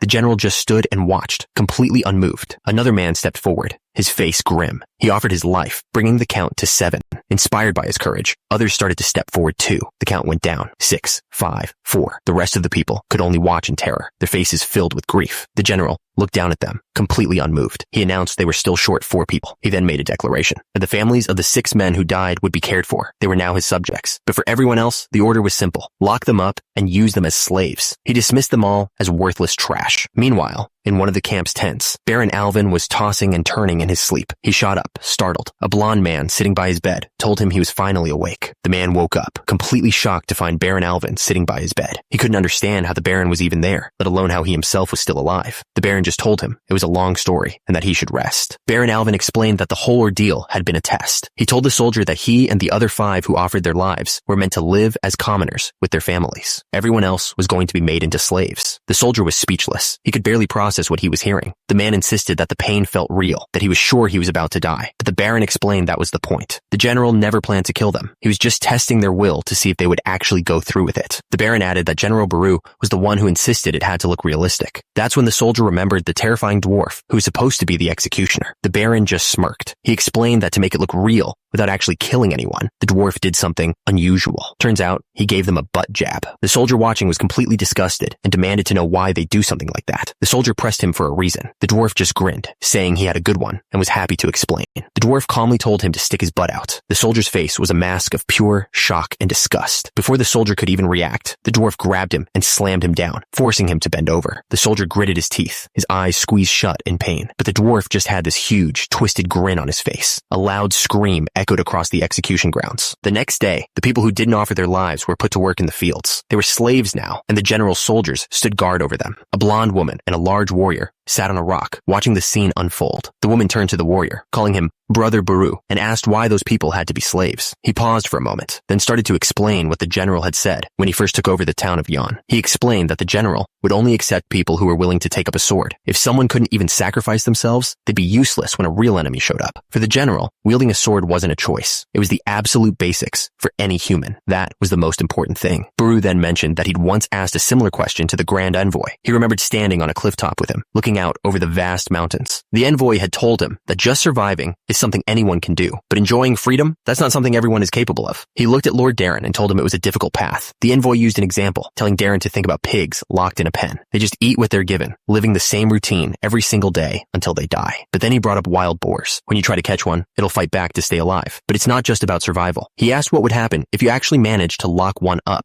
The envoy explained that the boar would slam itself against the walls of the pen. The reason was simple, because it understands what freedom is. Even an animal will do everything it can for freedom. He said that long ago, people lived freely without nations or borders. But that peace was short-lived. When greedy people came along, they started wars, taking away the freedom of others for their own gain. That's why, he said, you must always remember why you draw your sword. A warrior without a reason can never become strong. To defend freedom, you must take up the sword. And to take up the sword, you must first know what freedom is. He explained that a blade wielded by someone who understands freedom is different. The weight of a sword held by someone who has never known freedom just isn't the same. He finished his speech with a powerful call to action, asking them to stand with him and raise their swords for their freedom. The words clearly hit home for Lord Darren. He said that they fight to protect others, and if they're weak, they can't protect anyone at all. He then turned to Sarah, placing a hand gently on her shoulder. He looked her in the eyes and promised that he would protect her. A warm smile spread across Sarah's face. She told him that his words were the best thing she could possibly hear. With their purpose renewed, the army was on the move. The entire cavalry unit rode out, a long black line cutting through the forest. They didn't slow down for anything, pushing through the night at an incredible speed. Suddenly, an old man riding with them called for a halt. He was completely stunned, realizing they'd covered a week's worth of travel in just 3 days, and the soldiers weren't even tired. He just couldn't understand it. He pointed out that even the archers, who were supposed to be foot soldiers, were handling their horses like expert cavalrymen. A soldier approached the old man, Liesel, with a message. The grand emissary was calling for him. Liesel got up and followed him through the woods. The general was waiting, staring up at the night sky. There were 2 moons. He turned and finally spoke, saying Liesel's name. The 3 of them stood on a cliff overlooking the strange land. The general stated that this place was unlike anywhere they knew. He confirmed with Liesel that they were different from the people here, and Liesel agreed. He pointed to the sky. The stars were all wrong, but the moon was different, and even the language of the locals was completely foreign. Go Jinshin admitted he had no magical abilities, but he told Liesel that he believed his knowledge was greater than anyone else's in this new world. Liesel's expression was grim. He explained that in all the history he knew, there was no record of an empire called Gauri. The general pushed for one last piece of proof, asking if a nation called Tang existed. Liesel's answer was simple and final. There was none. The general tried one last time, listing the names of other kingdoms from his home. Baekje, Silla. Surely Liesel had heard of one of them, but the old man's answer was firm. He had never seen or heard of any of those places. The silence was heavy. With all hope of being in a familiar land gone, Go Jinshin finally asked the real questions. Where were they now? And where did they come from? Liesel had an answer. He told the general that this place was called the Haiyan continent. He explained that they hadn't just traveled a long distance. They had crossed a dimensional wall. He put it simply. They had entered an entirely different world. To explain how, he started a story from 10,000 years ago about an ancient dragon that traveled across every land. Liesel explained that in this world, there's a magic spell called warp. It allows people to travel instantly, but only between specific, known locations on the map, and that was the proof. Since none of the empires the general spoke of appeared at any known coordinate, Liesel was sure they existed in another dimension entirely. Go Jinshin wasn't focused on dimensions anymore. He wanted to know what an ancient dragon was. He sounded doubtful, asking how Liesel could be so sure about something like that. Liesel's expression turned serious. He explained that they were a great race, simply known as dragons, and the image that came to mind was of a creature of immense and terrible power. Liesel finished his thought. He said that on the surface, a dragon was a being that no nation or army could ever hope to challenge. But Go Jinshin just scoffed. He thought the idea of a world being ruled by a mere dragon was ridiculous. The general then pointed to the emblem on his own chest and asked Liesel if he knew what it was. Liesel saw a strange, three-legged bird. He had no idea what it was and asked the general to explain. Go Jinshin explained that the emblem represented a divine beast from their homeland, the three-legged crow known as Samjoko. Then he revealed the most important part. It feeds on dragons. He patted the old man on the shoulder, telling him there was no need to fear some freakish lizard. With that, the general turned and walked off into the woods, leaving Liesel to think about what he'd just learned. He soon arrived at a clearing where his soldiers were waiting for him, hidden among the trees. The general stood quietly in the woods, his men waiting for his command. He was thinking about his home, a place he knew he could never go back to. He stood alone for a moment, just taking it all in. He looked up at the strange, three-mooned sky and had to accept it. This was where he had to live now. With his mind made up, it was time for action.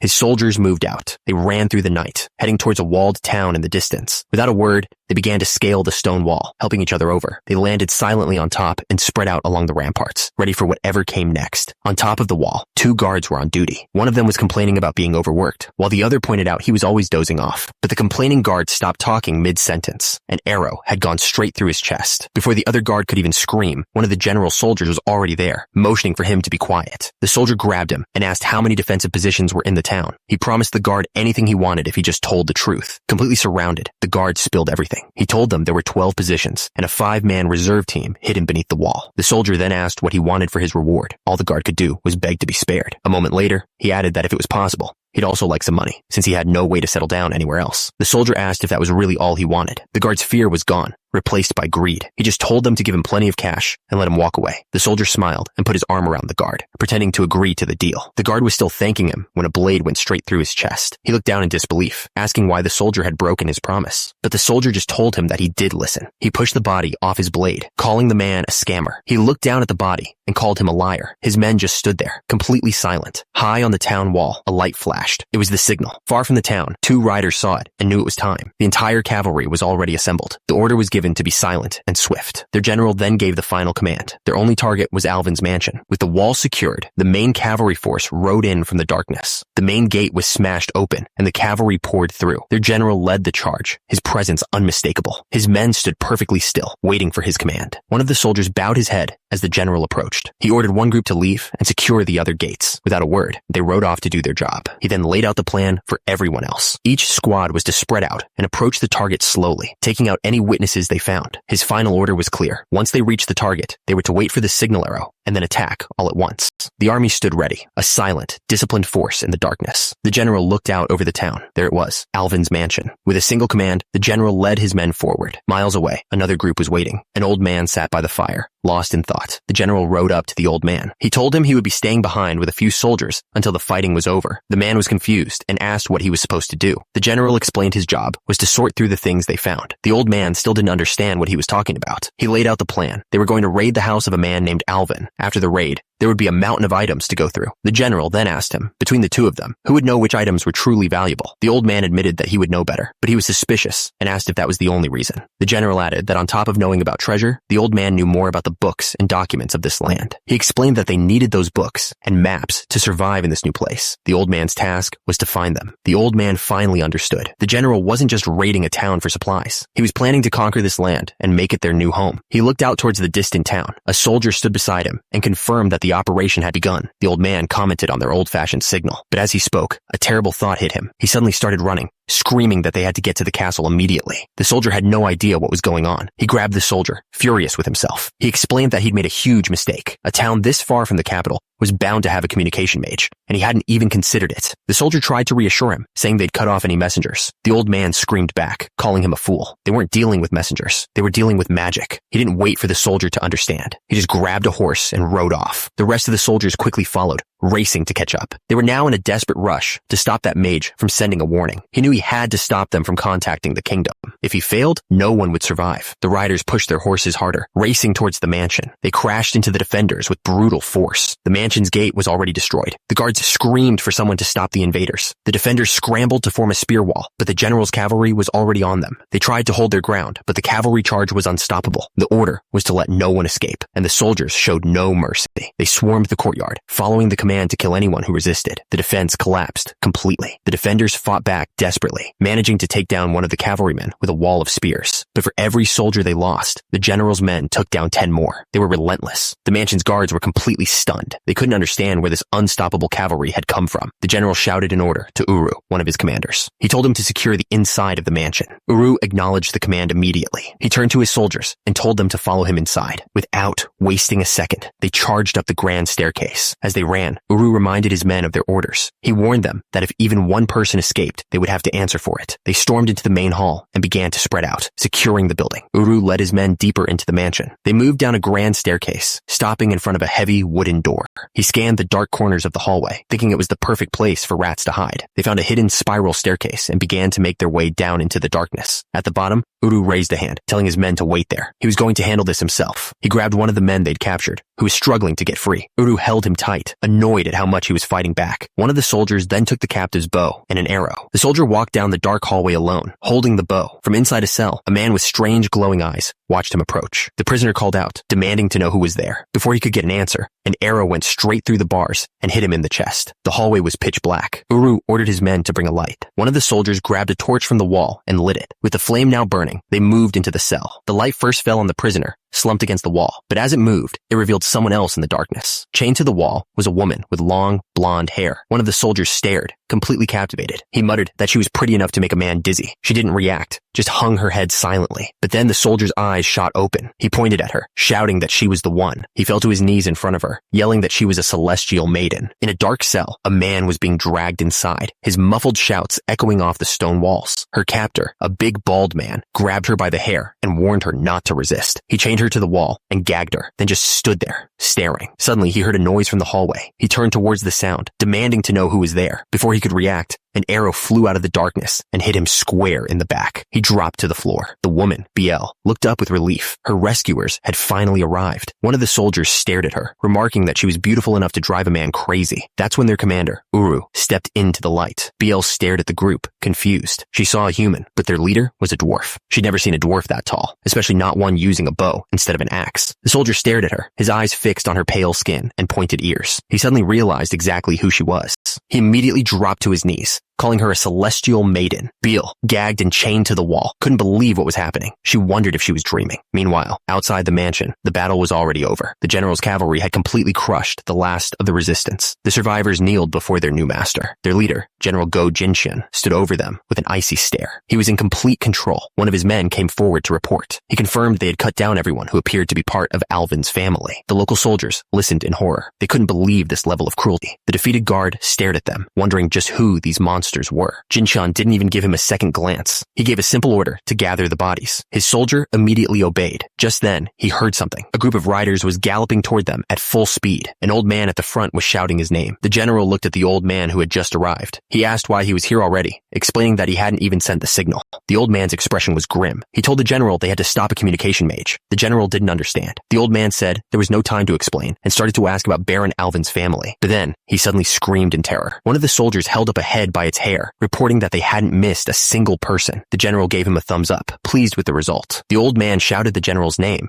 Jayangun, completely stunned. At that moment, a group of soldiers walked out of the mansion. One of them, a huge man named Uru, was carrying a blonde woman over his shoulder. Uru proudly announced that he had rescued the celestial maiden. The general and the old man just stared, confused. The old man wondered how an elf could possibly be here. The general told Uru that the person on his back wasn't human. Uru shot back angrily, saying a celestial maiden couldn't be compared to a mere human. The old man looked closer at the elf. His eyes went wide with shock. He stammered, realizing something was terribly wrong. Suddenly, a purple light started glowing from the top of the mansion's tower. The old man saw it, and his face filled with dread. He knew exactly what it was. The general, however, was completely calm. He asked what the problem was, certain that his soldiers could handle anything. The old man quickly explained that this wasn't a normal attack. It was communication magic, a kind of signal fire that would instantly alert the capital to what was happening here. He said that with the magic already gathering, It was too late to chase them down. The general just stared at the tower, silent. After a moment, he called out a single name, Uru. The massive soldier answered immediately, gently setting the elf woman down on the ground. Without a word, Uru picked up a bow and drew the string back. The tension on it looked immense. The old man watched him, completely stunned. He stammered that it was impossible. He explained that from this distance, even a skilled elf archer would barely be able to reach the tower. The old man was sure their only option was to run, but Uru just pulled the bowstring back even further. He took aim at the distant tower, right at the source of the magic. He let the arrow fly. It shot through the air like a blur, heading straight for the glowing barrier. The arrow hit the magical shield and shattered it instantly. The person casting the spell was thrown from the top of the tower. Uru lowered his bow. The job was done. The old man couldn't believe it. He whispered that the mana had just vanished. He said that even he, a high elf, couldn't have seen an arrow flying that fast. The elf woman on the ground looked just as stunned. With the threat gone, the soldiers got to work. They started clearing out the mansion, taking everything of value. Uru directed his men, telling them to hurry up and move the goods. One of the soldiers brought him a strange, small chest. Uru asked what it was, wondering if it was worth anything. The soldier admitted he had no idea.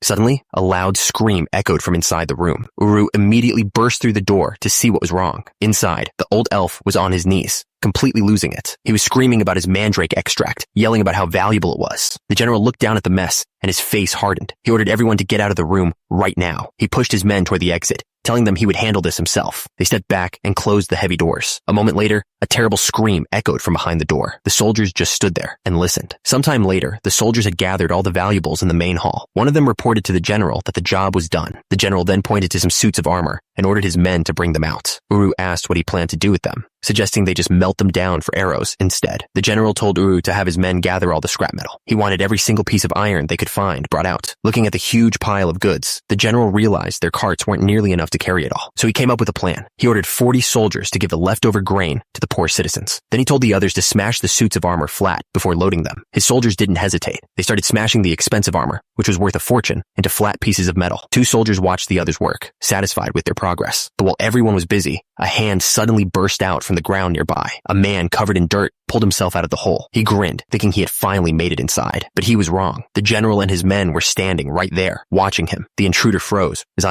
Froze. Realizing he'd been caught, instead of running, the man drew a massive sword that glowed with power. He laughed and introduced himself as Gerard of the Lightning, asking who wanted to fight him first. The general stared at the man for a moment, completely silent. Then he looked at his soldiers and gave a simple order: get him. Gerard seemed genuinely hurt. He complained that even the most famous mercenaries bowed when they heard his name, yet these guys were treating him like nothing special. He declared that he was the continent's greatest treasure hunter and one of the 10 legendary swordsmen known as the Lightning. As he was talking, a volley of arrows flew at him, but he deflected every single one. He stood there, completely untouched. The archers just drew their bows again, waiting for the next order. Not a single arrow had hit its mark. But then, with a big friendly smile, Gerard threw his hands in the air. He just announced that he surrendered. They tied him up. Gerard was on his knees, surrounded by soldiers, with an arrow pointed right at him. Gerard looked up at the soldier. He'd traveled all over the continent, but had never seen people like this before. Their hair, their eyes, their armor, it was all completely strange. He knew he was truly trapped. Just then, he heard a loud banging sound. He looked over and saw the soldiers smashing the expensive suits of armor into pieces. Gerard couldn't believe his eyes. He started yelling, asking if they were lunatics for destroying something so valuable. The general just walked up and called him a grave robber. Gerard shot back that he was a treasure hunter, a respectable profession for exploring dungeons. The general was not impressed. To him, it was the same thing. The general asked if the armor was really that expensive. Gerard was shocked he even had to ask. He explained that a single suit was worth a fortune, enough for a common family to live on for 10 years. But his words meant nothing to them. The soldiers just kept smashing the armor into scrap metal as Gerard screamed for them to stop. Finally, the general raised his hand. He told his men to hold on for a moment. One of his men approached the general, reporting that the rest of the mansion had been secured. The general just stared at the massive pile of scrap metal, thinking. Gerard watched, completely miserable. All he could think about was his lost money. He started explaining that he was a treasure hunter. Usually, he makes money exploring dungeons, but during a war, he has to take odd jobs to get by. He said he heard Baron Alvin had taken his troops away to the mountains. For the best treasure hunter on the continent, robbing an empty house seemed like child's play. He admitted that things took an unexpected turn, glancing nervously at the archers,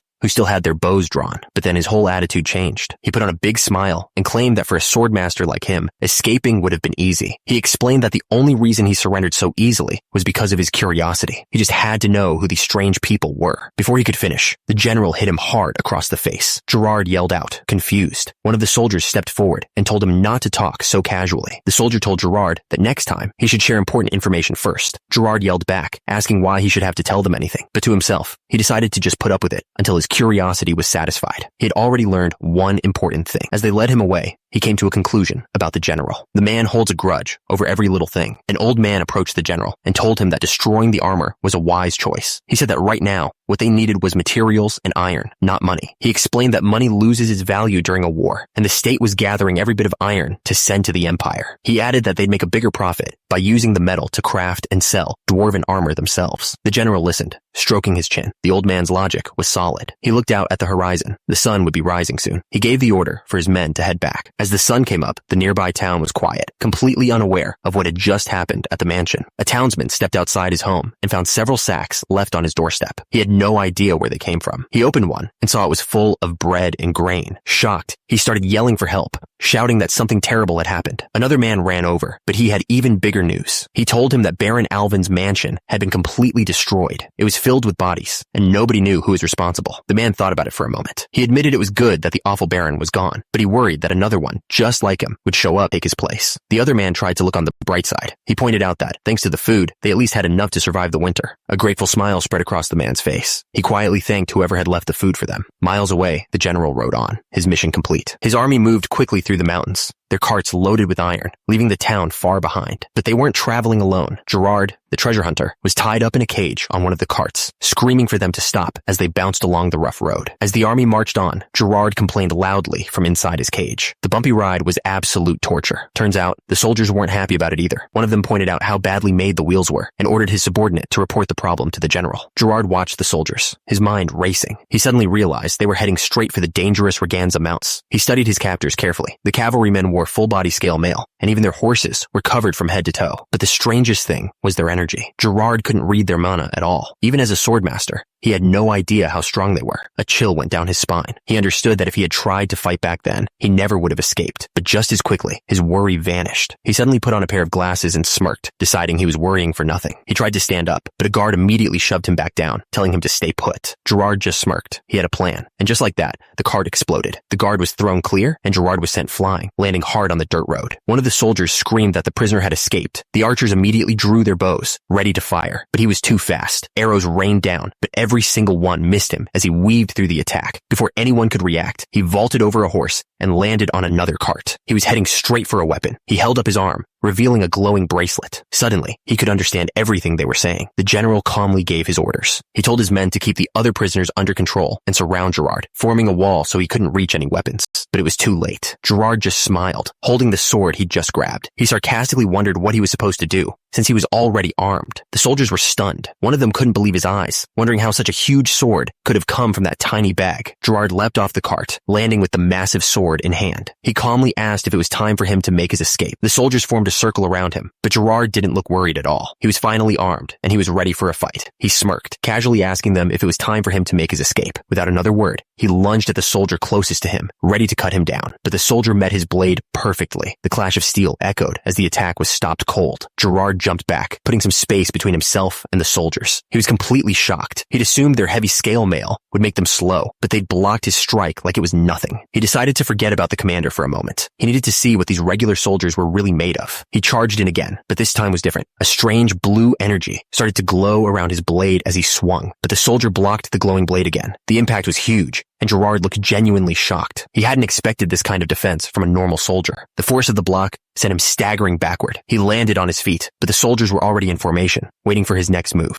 He was furious. He couldn't believe that even the regular soldiers were this tough, and he yelled out in frustration. He realized if there were more soldiers like them, escaping was going to be almost impossible. For a second, it looked like he was about to give up, but then he tightened his grip on his sword. He told himself that giving up just wasn't his style. A confident grin spread across his face. He was done thinking. It was time to fight for real. He charged back into the fight, this time taking on multiple soldiers at once. Sparks flew as their swords clashed again and again. Gerard was a blur, moving through the soldiers with incredible speed. But from the back, the general just watched calmly, taking it all in. The general remarked that the prisoner was useful. One of his men agreed, adding that his swordsmanship was very well balanced. But the general corrected him. It wasn't his skill that was impressive. It was his courage. Even knowing he was trapped, the man fought without any hesitation. They realized this could take a while, since the cavalry couldn't use their full power on foot.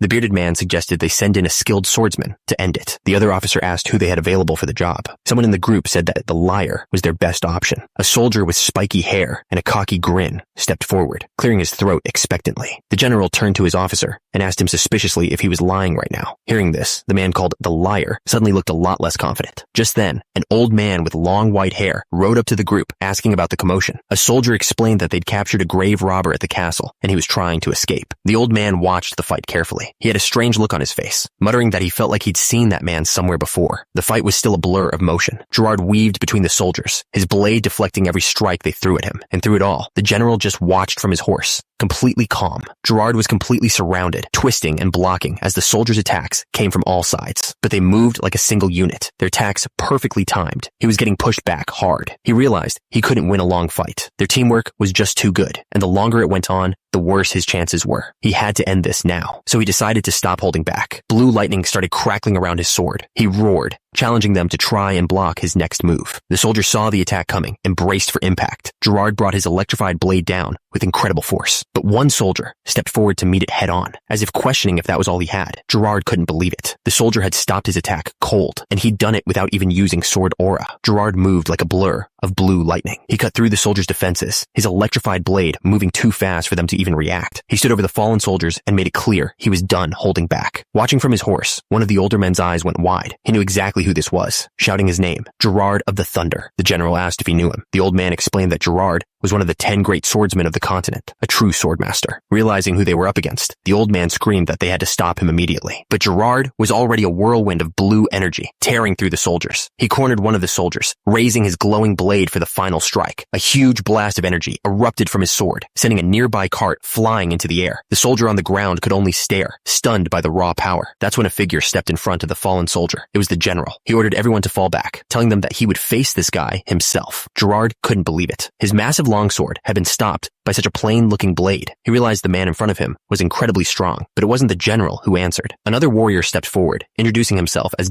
Sam. He told Gerard he was impressed and challenged him to a match. Without another word, Gerard charged. His sword crackled with blue lightning as he prepared to strike. A massive wave of energy exploded from Gerard's sword, but Sam just stood there, looking completely unfazed. Gerard was furious that he was being laughed at. Sam calmly identified the energy as true sword aura. Gerard had no idea what he was talking about. He didn't care what it was called. He lunged forward, swinging his electrified blade with everything he had. The two of them moved in a blur. Gerard's lightning sword met Sam's steel in a flash of sparks. The exchange was over in an instant. Gerard was knocked to the ground, but he was already pushing himself back up, his sword still crackling with power. The fight started again, and this time it was even faster. Gerard's lightning blade crashed against Sam's sword over and over. Sparks flew everywhere as they moved in a complete blur. Gerard channeled all his energy into his blade. A massive wave of blue lightning exploded from the point where their swords met, lighting up the whole area. The force of the blast was huge, sending Gerard flying backward. He slid across the ground, but kept his grip on his sword, while his eyes still locked on his opponent. But Sam just stood there. He hadn't moved an inch. The massive attack hadn't even scratched him. Gerard was bleeding from his mouth, completely stunned. He watched as Sam simply turned around to walk away. He couldn't believe it and screamed, furious that his opponent would dare to ignore him after just one exchange. That seemed to get Sam's attention. He stopped and tightened his grip on his sword. Gerard was still on the ground, trying to figure out what was happening. That's when Sam moved, rushing forward with incredible speed. He gripped the hilt of his sword with both hands. This time, he wasn't just defending. Gerard watched, confused. Before he could even process it, Sam was on him, moving faster than he'd ever seen. The warrior stopped just short of him. Gerard felt a strange shift in the air. It was like all the energy in the forest was being pulled into one spot. He knew he was in serious trouble. Gerard summoned his lightning one more time, pouring everything he had left into his blade. He braced for the attack. For a split second, everything went completely silent. Sam just stood there, waiting. That's when Gerard realized it wasn't just quiet. The very air around them had stopped moving. He looked up, trying to understand what was happening. He felt a slight pressure, but it wasn't wind. It was coming from Sam's blade. He held it high, ready to end the fight with a single cut. Sam brought his sword down with incredible force. The strike shattered the ground, sending dirt and splinters flying everywhere. He watched the dust settle, his eyes sharp and focused. But when the smoke cleared, Gerard was gone. A moment later, a crazy laugh echoed through the trees. Turns out, he'd jumped back just in time. Sam just stood there, completely unfazed. Gerard raised his sword, not to attack, but as a sign of respect. He admitted that Sam's swordsmanship was incredible. The warrior nodded, saying he felt the same way about Gerard. They both had the same look on their faces. This was the kind of fight they lived for. Gerard was ready for another round, but as he raised his sword, he stopped. He looked down and saw a crack running along the blade. He cursed under his breath, realizing his expensive weapon couldn't handle the impact. With the fight over, Gerard tossed his dagger into a suit of armor sitting in a nearby cart. He jumped into the cart, telling the driver to get moving. Then he just laid back, like he didn't have a care in the world. Miles away, the general was getting his troops organized, yelling at them to hurry up. That's when he spotted Gerard and ordered his men to go grab him. Turns out, his escape didn't last long. The caravan moved on, with Gerard now tied up and forced to run alongside one of the carts. He was furious. Later that night, in a clearing deep in the woods, a few of the soldiers gathered for something. One of them gave the signal, and they all started digging into the dirt with their blades. After a bit of work, they finally hit something. The soldiers looked thrilled, relieved that they'd found it. One of them reached in to pull out what looked like a pot, but when he looked inside, he froze. A dark, looming shadow had appeared right behind them, and they could only gasp in terror. Turns out, the shadow was a massive dwarf. Soldiers immediately dropped to the ground, begging General Baru for mercy. They tried to explain they'd only used leftover grain and were planning to offer the drink to him. One of the soldiers was still trembling on the ground, but then he paused, confused. The reaction wasn't what he expected. He looked up and saw the massive dwarf general standing right over him, axe in hand. But instead of being angry, General Baru took a big drink from a bowl. He let out a huge shout, yelling about how well the liquor had aged. Soon, everyone was sitting together, sharing the pot of makgeolli. One of the dwarves commented that it was like soup,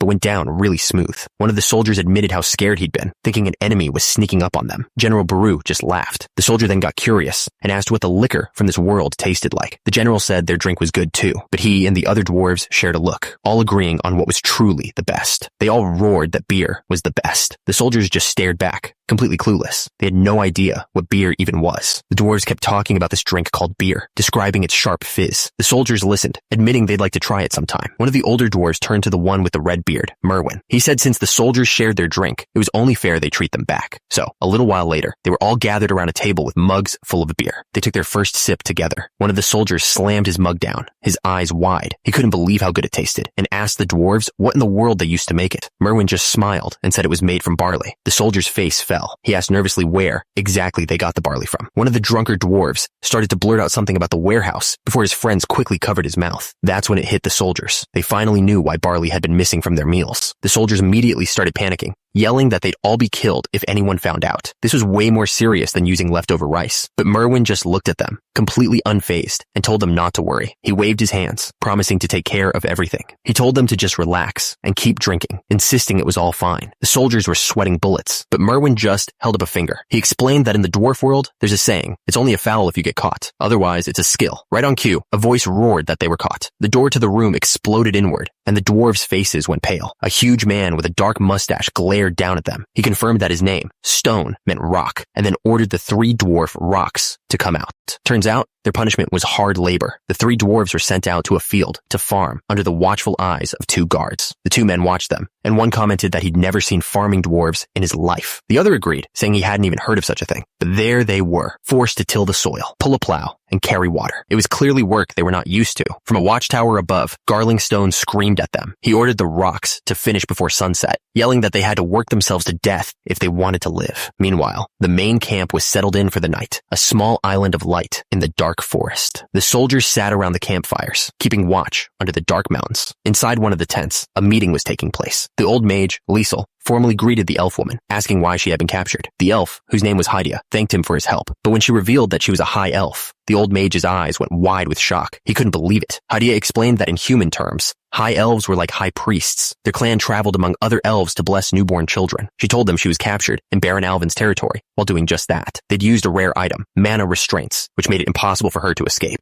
Liesel knew this was serious. Even peaceful elves would seek revenge if a high elf was harmed. He wondered how Baron Alvin planned to deal with the consequences. The bearded warrior then asked Liesel if he could borrow his ring, but the younger commander immediately shut him down, reminding him that the ring was a precious keepsake from Liesel's own master. The bearded warrior stammered, trying to apologize for what he'd said earlier. He looked completely embarrassed. Before he could finish, Hydia stood up and walked over to him. She gently placed her hand on his face, and he froze in surprise. She leaned in close and whispered something in a strange language, almost like a prayer. Suddenly, a bright warm light exploded from her hand. It filled the entire tent, bathing everyone in its glow. The light was so intense, it poured out of the tent's entrance, startling the guards standing watch outside. When the light faded, The bearded warrior just stared, his eyes wide. He couldn't process what had just happened. Hadia stepped back and bowed. She formally introduced herself and offered her greetings, calling him the descendant of a noble warrior. That's when it hit him. The warrior shouted in disbelief. He could hear everything perfectly. The high elf hadn't just greeted him, she had healed him. The warrior, still on the ground, asked Lixil what just happened. Lixil explained that high elves have a special ability, almost like magic, that lets them connect with another person's language. She just looked down at him, a calm smile on her face. He was still trying to understand what happened, but she looked like she saw something far beyond the tent. It was like she was seeing a vision of him, a warrior standing alone against a fierce wind that swept across the entire continent. The warrior looked uneasy and asked if she was talking about him. She simply said yes. Then, Hadia turned her attention from the warrior to Lixil. She seemed to be giving him advice, telling him not to be impatient. She promised that one day he would break through his limits and find true understanding. Lixil bowed his head, thanking her for the lesson. When the warrior asked what was happening, Lixil explained another of her gifts. She could see a person's very essence, who they truly were. Go Jinshin leaned forward, curious. He asked her what kind of essence she could sense from him. Hadia looked up at him, her eyes widening slightly as she focused. She closed her eyes for a moment, concentrating deeply. After a moment, she admitted she couldn't tell. All she saw when she looked at him was empty space. Jinshin just stared back, silent. Suddenly, one of the soldiers burst out laughing. He joked that if she saw emptiness, it must mean the general's head was empty. Jinshin didn't waste a second. He grabbed the man by the head and slammed him straight to the ground. With the soldier dealt with, Hadia calmly continued. She explained that what she saw could be interpreted in two ways. It was either complete nothingness or an embrace so big it was like infinity. Her words hung in the air as the army continued its march. The black-armored demon cavalry moved as one, a river of dark steel flowing through the valley. As the cavalry rode through the narrow canyon, the lead rider's eyes went wide. He suddenly shouted for everyone to slow down. Up ahead, the path was completely blocked by a horde of orcs. Their leader stood at the front, a warrior named Bukable, the son of Mukibal. The cavalry didn't hesitate. They charged straight ahead. A large warrior with an elf on his back led the attack. Bukable roared in surprise, realizing he was facing human cavalry. Instead of panicking, the orcs followed their leader's command, grouping up into a tight, defensive wall to brace for the impact. Bukable grinned, looking completely sure of himself. He proudly declared that he was nothing like his father, Mukibal. He explained his father's mistake. His father had left a gap for the enemy to pass through and had grouped his forces where the archers could easily pick them apart. But Bukibal had learned from that. He had blocked any possible detour, and he could see the enemy had no archers and only about 10 cavalrymen. He was certain that this time they would win. But on the other side, the bearded warrior was confused. He wondered why the orcs always grouped up like this. Their tight formation was too strong for a small cavalry unit to break through. He couldn't understand why they were charging head-on instead of waiting for the main army. The lead warrior, with the elf on his back, calmly drew his bow. Hadia couldn't believe it. The cavalrymen had let go of their reins completely, yet they rode their horses perfectly. She knew that not even elves could move with that kind of skill. She recognized the small bows they were using. They were the same deadly weapons that took down the mage at the castle. The warrior told her to hold on tight. He pulled his bowstring back as far as it would go. Then he gave the order to shoot. A volley of arrows flew towards the orcs. The arrows hit the front line hard. Orcs started dropping before they even knew what was happening. Hadia realized their archery was totally different from hers. Elven arrows were guided by the spirits of nature. But these were just pure, terrifying skill. Their arrows were so fast, you couldn't even see them fly. The entire orc formation was ripped apart in seconds. The orcs were completely stunned. As they fell, one of them stared in disbelief. He couldn't understand how humans could possibly shoot arrows while riding horses. It was a total slaughter. The orcs were being trampled and cut down without any chance to fight back. But their leader watched the chaos with a smirk. His name was Bukable, son of Mukibal. He roared that he was coming for his father and gave the order to charge. The entire orc horde surged forward at once. From a distance, a man with white hair watched in horror. He couldn't believe what he was seeing. Heavy cavalry shooting arrows from horseback. He knew that not a single knight order in the entire empire could do that. He saw about 150 of them, and every single one was a master swordsman. He realized with a sinking feeling that even the famous imperial knights were nothing compared to these warriors. He thought about the strongest fighters in this world. Those who could use aura were called sword users or sword owners, but the final stage was swordmaster. There were only 15 of them on the entire continent, and he was one of them. But looking at this army, his mind was breaking. He was counting at least 200 of them. 200 warriors fighting at a level that shouldn't even be possible. Far away, in the rugged Raganza mountains, a traveler was making his way through the woods, thinking about how difficult it was for anyone to live out here. Suddenly, he stopped dead in his tracks, as if he'd walked right into a wall. His nose started to bleed from the impact. He looked up and saw something that shouldn't exist. A massive fortress stood before him, and an unnatural cold was coming from it. He couldn't believe a building of that size was hidden in these mountains.